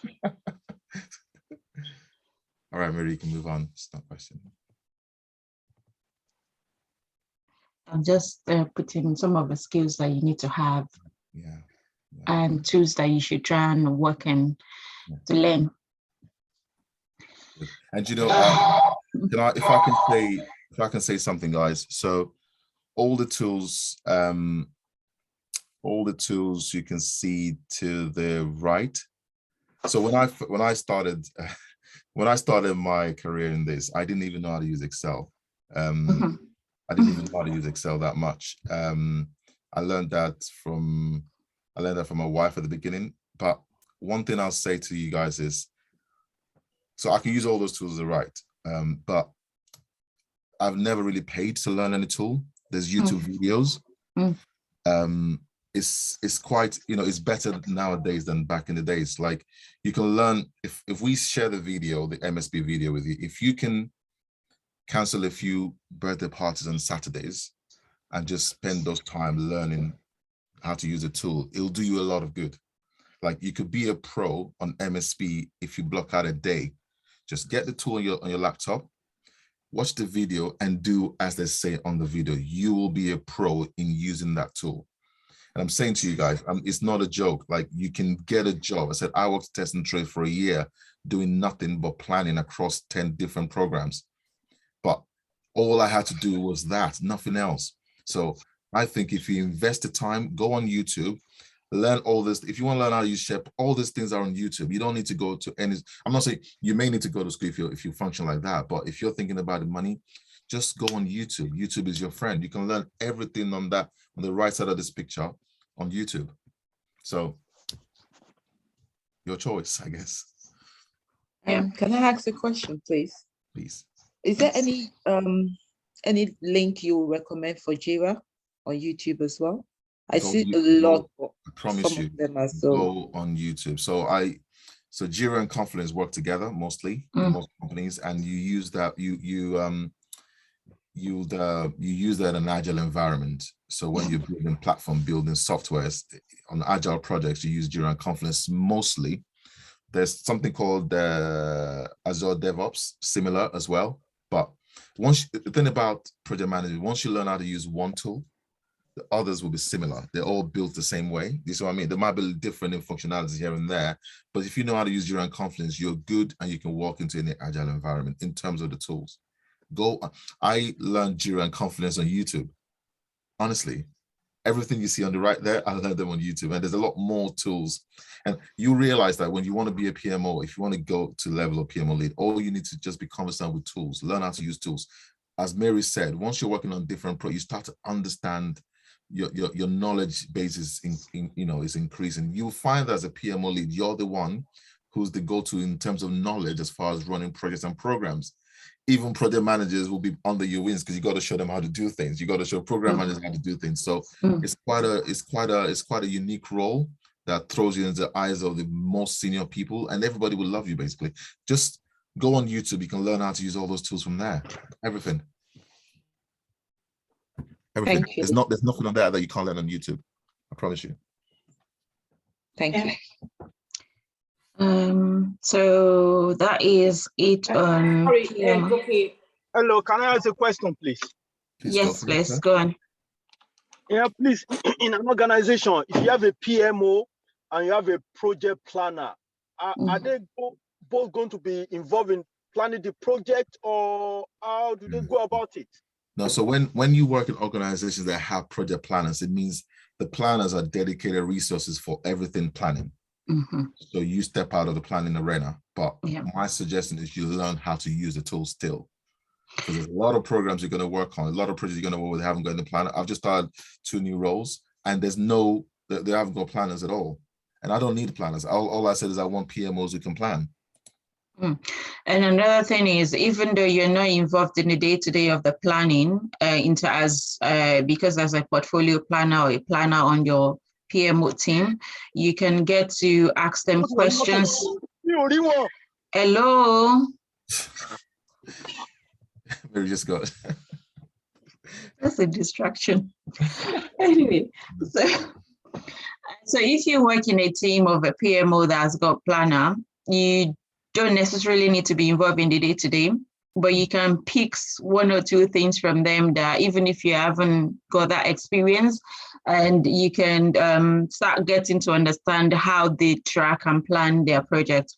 So you wouldn't really be involved in every day. But in terms of reporting, you will be engaging with them to understand the reports from the planning perspective. And the kind of things you will be presenting in your reports are the critical activities and the level 0 and level 1 milestones that needs to be reported. So you'll be engaging with them. And it's also good for you to understand this information before going to them. Even if you don't know them, try and be open so that you can learn from them. Yeah, but both of you can be planning because those are dedicated resources for that particular role. Okay, do we have any more questions? Guys, ask questions. We are going to go into, we have one person that is going to be our guinea pig. Sorry. I'm joking. Yes, so we have an interview. I will stop sharing my screen now. We have an interview and am I stop sharing? I'm going to bring up a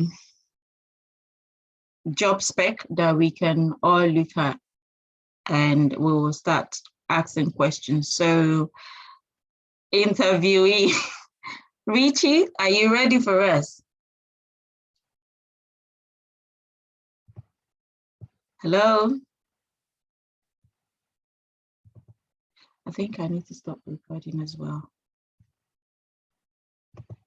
Can we all hear me? Yes, I can. Yes. Okay. Carry on, Mary. I just want to stop the recording. I'm not sure we should be recording the interview. Why not? What if they will learn? You know. Okay. All right. Is my screen still being shared? No. Oh, okay. No. All right. I want to bring up a job advert that we will use for the interview.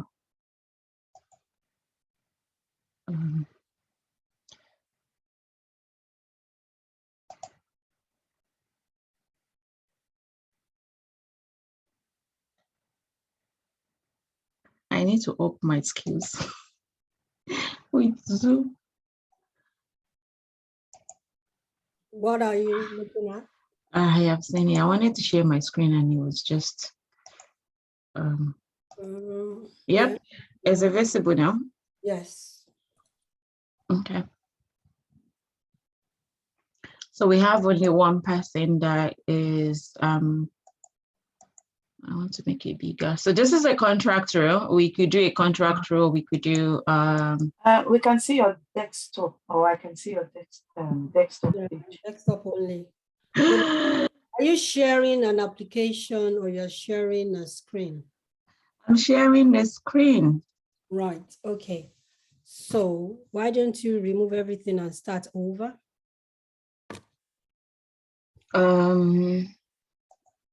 Share. Okay, wait. Can you see it now? Yes. Yes. That's correct. You can see it now, outsource in Edinburgh. Yes, okay. Oh, sorry, Yes, I thought that was what I was yeah. sharing before. Yeah, I want to bring up Richie's CV as well. So this is you just put it as a PMO, and that means it could be a PMO lead role, it could be a PMO lead role, it could be a PMO analyst role. They didn't particularly specify, they only said performance analysis. So you can see some form of analyst there in the role. Okay, are you ready? Oh yes, sure. Okay, and Richie, are you ready as well? Do we have Richie? I'm not sure if Richie is on this call anymore. I'm ready. Okay. Ready. Yeah. So should we start? Yes. So guys, all I'll say is Richie, well done for putting yourself forth. I always believe that you need to have had a couple of mock interviews before you start applying. And when I first had my mock interview the first time, I didn't think I sounded really good. So the whole point is to make you feel comfortable, but there's something about being able to say stuff. It's all well and good. We can show you all the slides in the world. We can teach all the stuff in the world. If you don't get comfortable saying it, you're going to go to the interview and you just freeze. So it's important to put yourself forth for mock interviews with your mentors or whoever's helping you to get, to start your journey in this industry. So well done for putting yourself forth, and it can only do you a lot of good. So there's no judgments here. If we thought you knew everything, we wouldn't be doing a mock interview for you, right? So we all learning every day, and so well done for this. So I'll start. So thanks for coming for this interview, and Mary and I will be taking you through the process of the interview. We're going to cover this in about 15 minutes. There's a few standard questions we have, and there's a few competence questions we're going to go through as well. At any point in time, if there's something you don't understand, please do let us know. I'll be happy to repeat the question. How quickly we conclude this interview is not an indication of how well or not you've performed. It just means once we get our answers, move on to the next thing. And so feel comfortable. First of all, we've seen your CV and looks really good, quite a lot of experience in there. Can you talk me through your CV and your experience? Okay, thank you very much for this opportunity. My name is Richie, and basically I've been through a series of employment, and I've gotten series of experience. I started my career way back working with Access Bank as just an intern working as a project support officer. And I've been able to get myself involved in the HR role. And in the HR role, I was part of the team that actually perform audits on employment processes, and also I created some template for job descriptions, and I was also I was part of the people that joined in managing employee and their satisfaction survey. And after that, I moved into oil and gas sector, where I work as a junior project officer and also as a project quality engineer. It's an LNG facility where we are to work on facility information management to look at their data, how to use different softwares in getting information from the plant. And then I was able to be part of the team that was involved in creating a new document process. I work hand in hand with the document control. I was involved in trying as much as possible to create a new process to limit time loss in the project. And also I was involved in another role in Chevron Corporation. It's a PMO role, PMO support. And in that role, I worked hand in hand with the program manager. There are a series of projects that was involved in that project. It's about getting information from the Chevron offshore sites and their location. And we work hand in hand in developing new templates for the project. We also look at the governance in the project, where we were able to monitor the controlled project performance alongside with budget, schedule, quality, and safety requirements. I also worked hand in hand with the series of project manager, and I was able to assist in managing their issues and also their risk. And after that, I moved into a different organization, which is involved in procurement, construction, and engineering. It is Arios Limited. I work as a PMO analyst. And in that role, I was part of the team that also involved in maintaining project authority at each stage.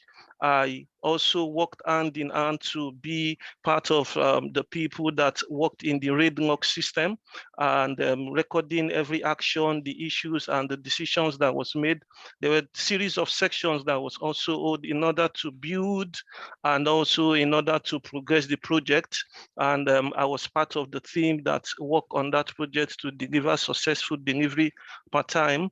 And after that, I moved into Scotland, where I got my first UK experience as a test and protect service coordinator.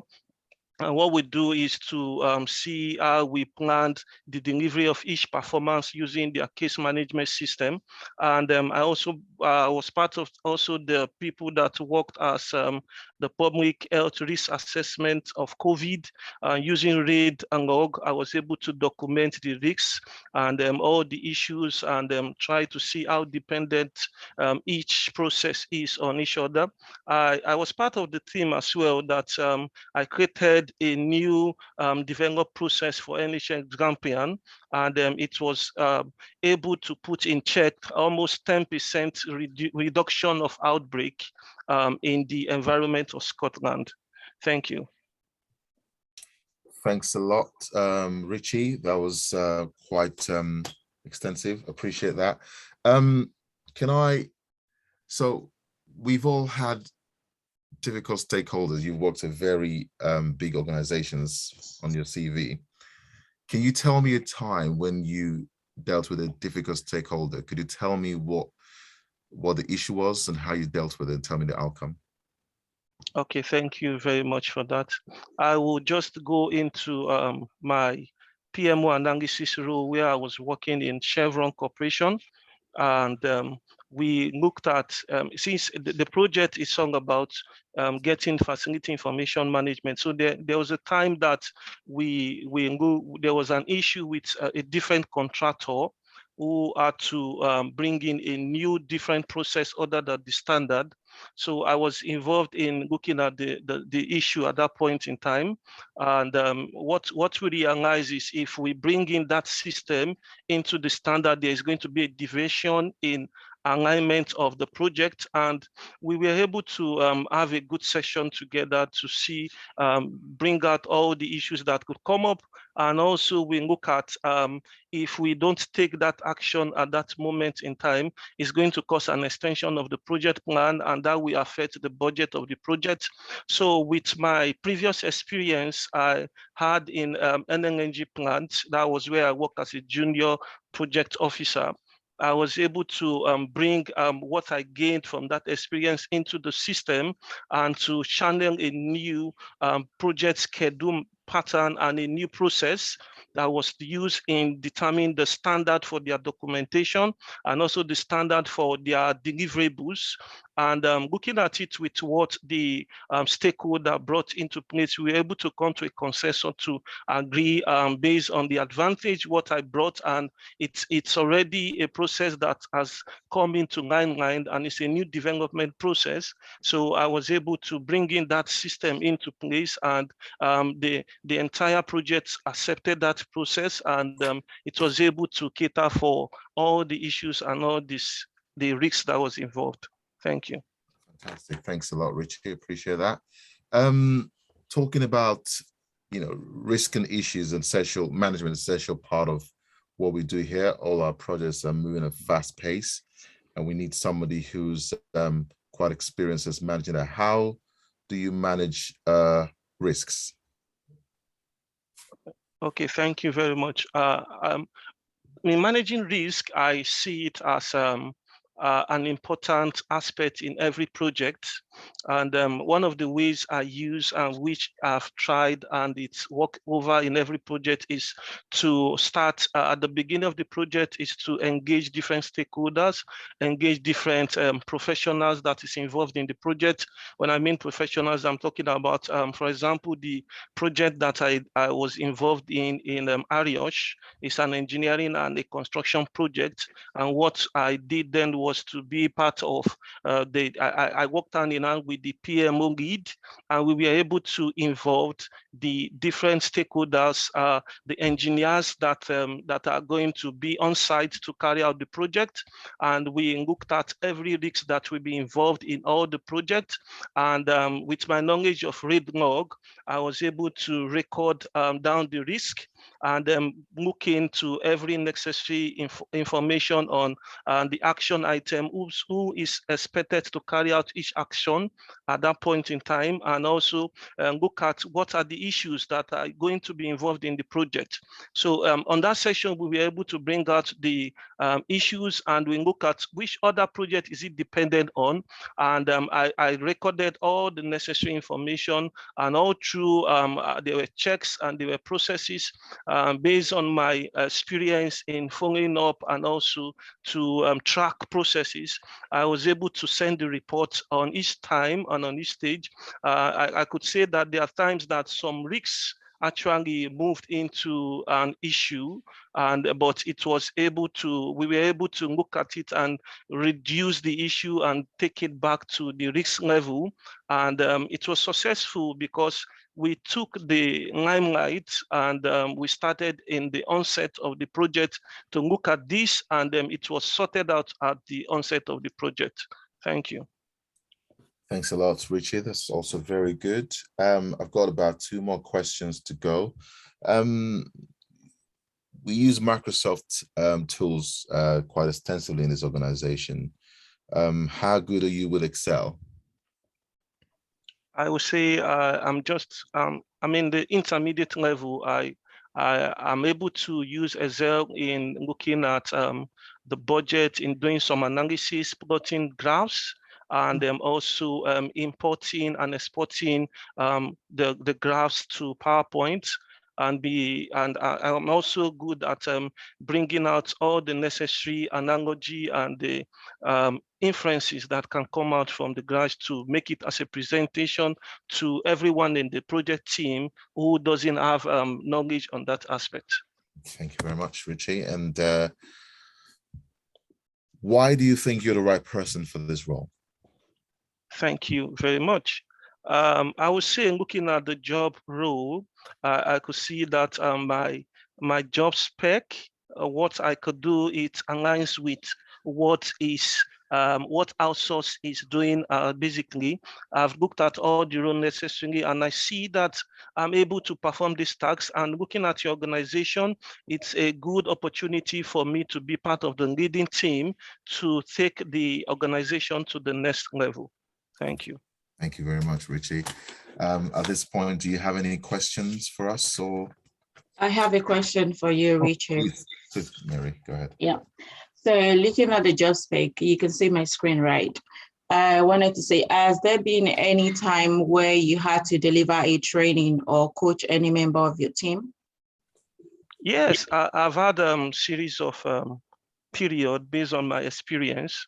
I could say there was a project we carried out in the construction aspect where they had inferences, there were difference in what different project manager and project teams were delivering based on templates. And looking at my previous experience, I understand the importance of consistency in templates. So what I did was to bring forth the consistent aspect to each of the project manager and making them to understand that it is important we go through this process and we understand that it is good to standardize, for it's going to bring uniformity.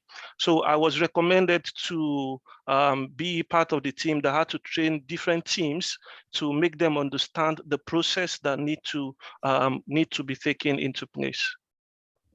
Thank you. Thank you. Have you got any questions for us, Richie? Yeah, I want to say what is the greatest challenge actually that your organization is passing through now? And I also want to ask that how do people respond to change in your organization? Well, that's a very good question. So we are an organization where things move very, very quickly. It's a fast-paced environment. Things happen very quickly. And to our credit, most of our resources have been used to that. And that's our normal working style. So we move things on very, very quickly. In terms of the challenge, doing things at pace then brings the complication of where we have to deploy new tools, because people are busy delivering several other things. And then in terms of learning new tools or deploying new tools, that could be a challenge. So we might have to compromise on that. So we'll need something. And that's the reason why Mary asked you the question in terms of coaching, because sometimes there'll be a case where we have to have dedicated coaching sessions for specific people as opposed to deploying things generally, because everyone's so busy in a good way. So in terms of challenge, that might be a challenge, but we're quite used to the fast pace, and there's no problems with that. Does that answer your question? Yeah, that's fine. Thank you very much for this opportunity. Thank you very much. I have one or two more questions for you, Richie. You talked about presenting some reports to the stakeholders. What sort of things do you present to the stakeholders? What are the things that are included in your reports? Okay, thank you very much. So there are a series of reports I actually was involved in. For example, when we looked at the aspect of, let me just take this as an example. In the project I was in, that's the Chevron project, the stakeholders that was involved needed to know the track record of the improvement of the project. That means, for example, the planning, how the planning schedule is going on, and the budget based on the forecast, the actual, how do they go. So I was involved in sending them these necessary reports, how the forecast of the project is based on the budget, and also how the planning schedule is going on. And there was also a time I was involved in sending them a new important improvements for a template that was just put into place in a certain team, such that the document controller did not capture a lot of products and a lot of deliverables that comes through his part. So with this new template, I had to look at how to track the improvement and consistency. And I used Excel on that, and I was able to send through just a graph sheet and the important factor, what was the effect, and then the advantage of taking that new software that was into place. Thank you.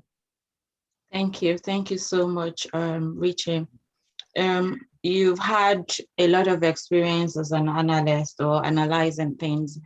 Can you tell us from your experience, this is my last question really, when have you been able to save the day in all of your roles? Okay, thank you very much. I will still say, going back to when I was in Chevron project, there was a time that there was a lag. That was the incident of the document controller not capturing important and vital documents that comes through. I was involved in creating a template, and I was able to track with alongside with the document controller, because the project is a massive project. So they actually have a document controller. I was able to be part of that process to track the flow. What happened was the plan was not actually working as it's supposed to be, and there was almost 60% lag in the project, which is massive.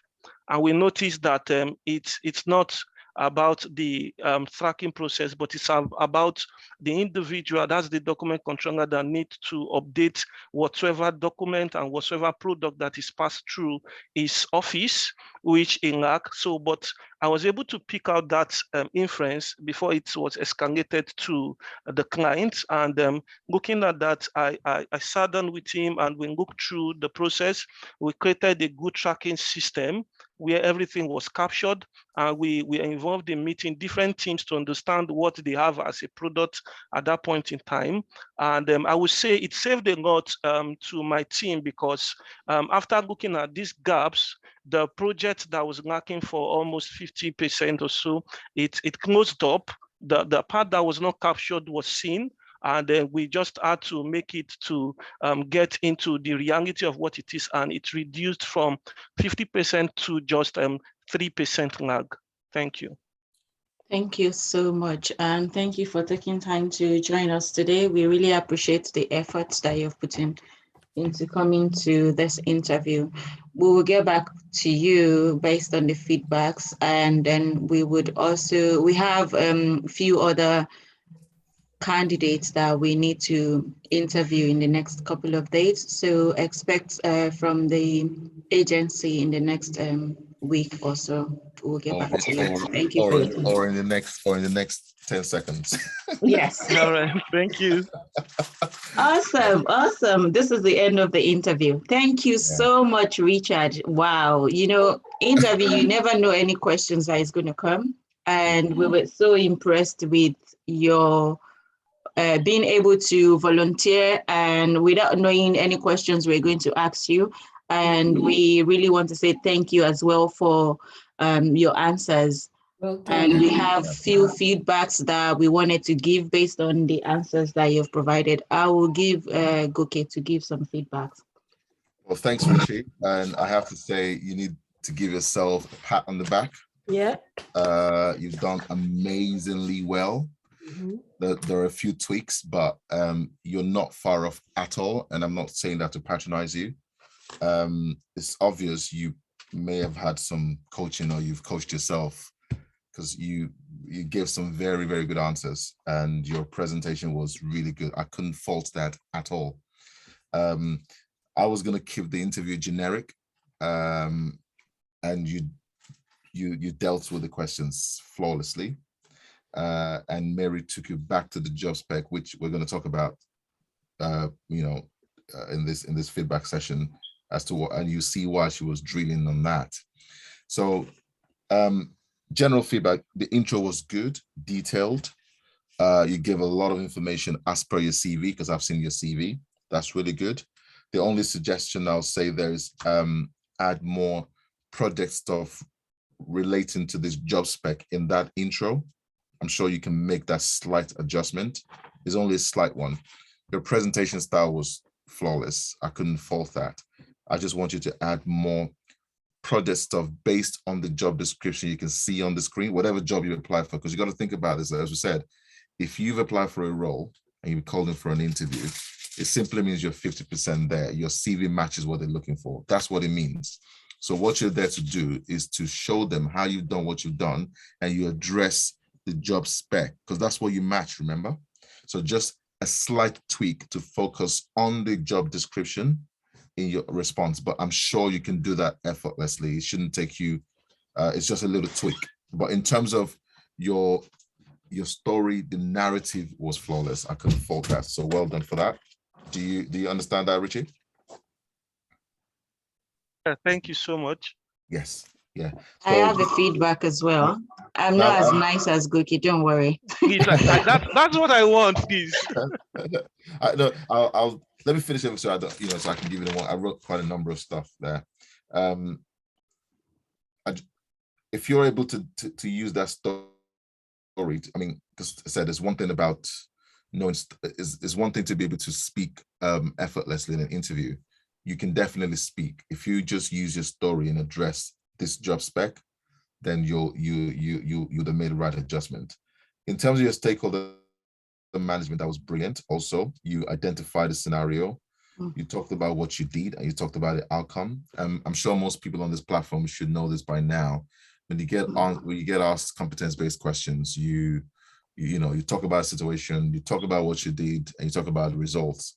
So you did that very good, because really nobody would ever know. I've not been at that organization, so I really don't know what you did. I can only believe what you say. So as long as you follow that strategy, you'll be fine. So that was good. In terms of risks, I think you did a good job. You may not have known that you did a fantastic job. Not many people are able to answer that question properly, because when you get asked a question, and this is what we talked about earlier, when you're never going to go to an interview, well, let me rephrase. I wouldn't say you never. It doesn't really make sense to me for you to go to an interview and someone asks you what's a risk. If they ask you what's a risk, it's probably because they feel it's a terrible show and they just want to find you out. No one should really be asking you what's a risk, was an issue. But I know that if people ask you such questions, it's probably they think you're fake or just trying to find you out. Maybe that's why they're doing that. Because I've had somebody say in an interview was talking about risk when they were talking about issues, so you shouldn't really get that kind of question, but it's a very classic question you get asked about how do you manage risk. Not only did you, and this is where it gets, this is where I've got to give an applause on that. You talked about using the RAID log, and you talked about the items on the RAID log. That's how to answer that question. Whenever you get asked question, and you did something else later on, I'll talk about it. When you talk about using the RAID log, it's fundamental. You talked about the actions on the RAID log as fundamental. You talked about the owners on the RAID log as fundamental. The only things you could have added is just to add the scoring of RAID, maybe add a few, add the scoring into it, and talk about the fact that you've already talked about chase action, so that's fine. So if you talk about scoring, I'm actually happy that the responses, how I would answer it is slightly different. I would normally say use a RAID register, RAID log will help. You talk about the items of RAID log, and you talk about how you use it, but you don't have to change what you said apart from just adding scoring into it, and then talk about how, of course, the high scoring ones, you want to keep an eye on them. But in terms of the way you brought RAID log into that answer, that was really good. Not many people are able to do that. Again, you did something similar on Excel. It's quite a detailed feedback, but you talked about the fact that because when people get asked a question, if you use Excel, a lot of people will say, I'm intermediate, I'm expert, or I'm whatever. It makes no difference to me what that means. I don't know what intermediate is, and neither do I know what expert is. It's subjective, right? But what is objective about is you need to talk about functionalities you use, which you did. So I'll just give it a general tool for everyone. If you ever get asked that question by using Excel or MSP, try and make a note of 2 or 3 different functionalities of what you use on those tools. It's no good to say I'm an expert user. It makes it doesn't mean anything to anybody.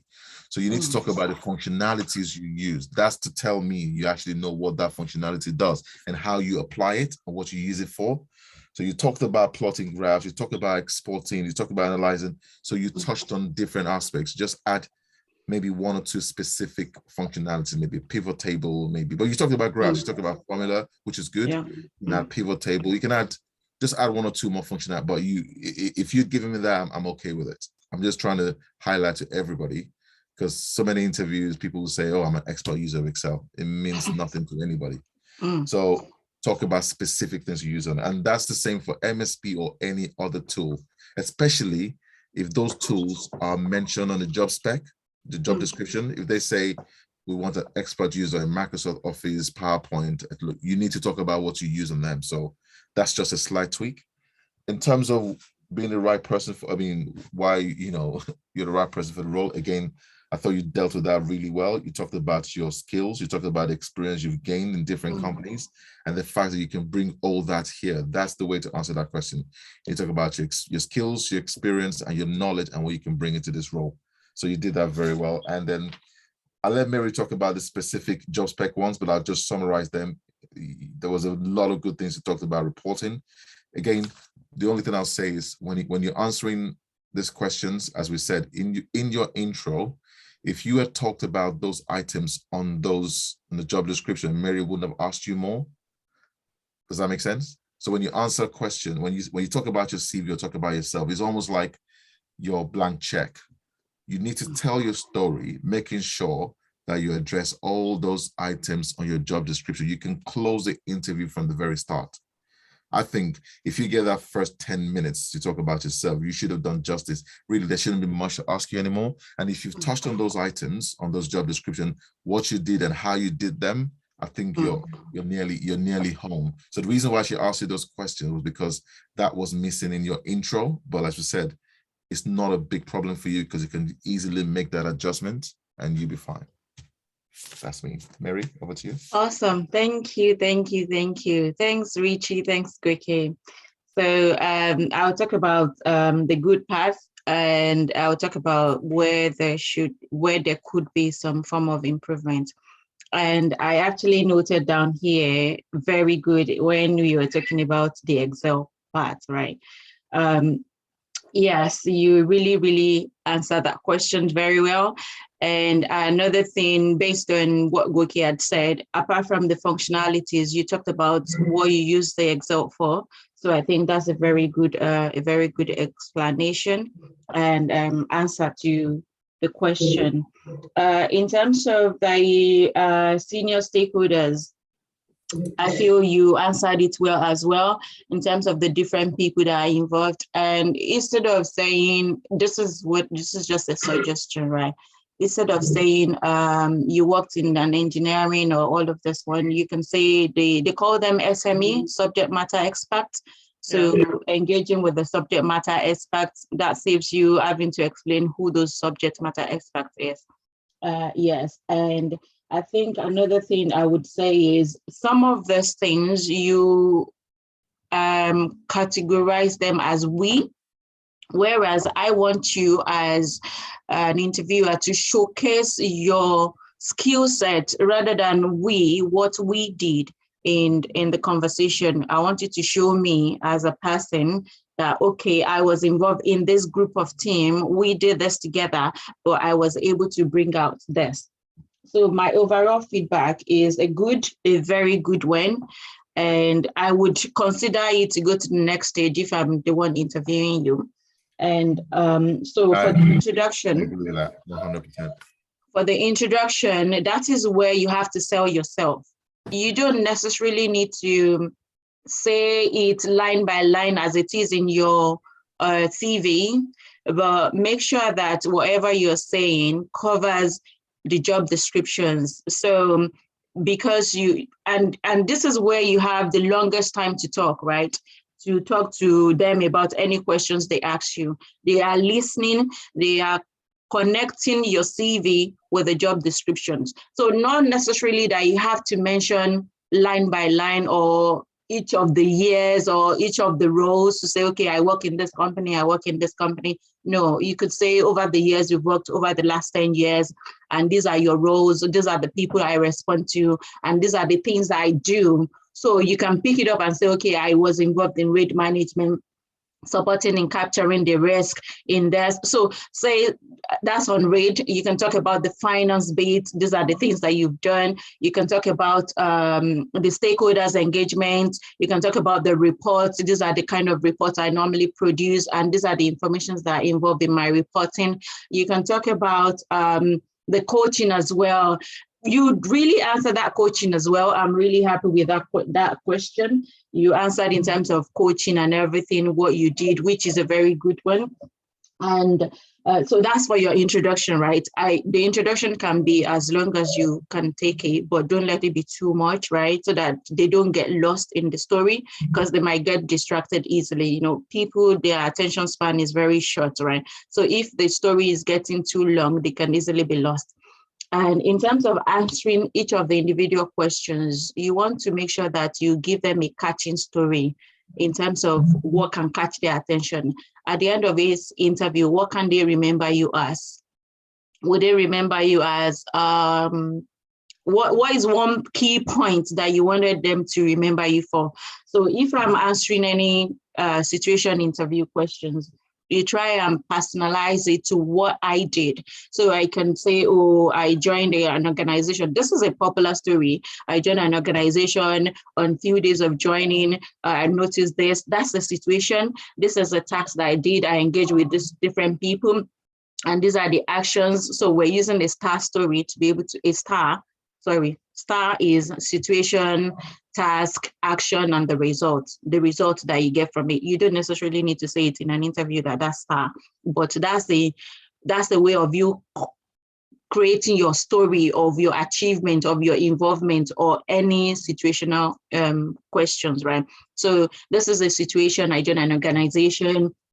They didn't have this in place. I engage with these people. That's the task. The action is you created this, and the result is, they were very wow. They were very happy. The engagement was good. The feedback was very great, and all of that. So, but in as much as you're answering that, to make sure that it's within a time frame that they can understand, it shouldn't be too long. That's one of the feedback that I wanted to give you.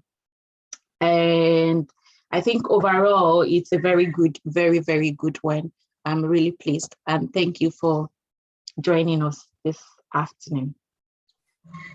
Thank you very much. So Richie, what have you got to say to that? Do you recognize those points? And as I said, I think yours is just a little tweak here and there. I think you're there, to be honest. You're really, really knocking on the door. And I wouldn't have had a problem to push you on to the next stage, you know, honestly. So if you just do those tweaks, you'll improve your performance by another 15-20%. And you know, it's going to be hard to deny you on the role, honestly. Thank you very much. And if you have any interview coming up, feel free to reach out to any one of us. Cool. Okay. We will be happy to support you. Thank you. I'm speaking for Goki as well. Yes. I know it's busy. I was actually going to ask something of the facilitators, actually. If we can, maybe before. Can I stop recording now? You can if you want to. Or maybe you can edit it afterwards. All right. No, so you can stop recording. Sorry if I jumped on the interview session. No, please. Go ahead. I kind of enjoyed it, and rather than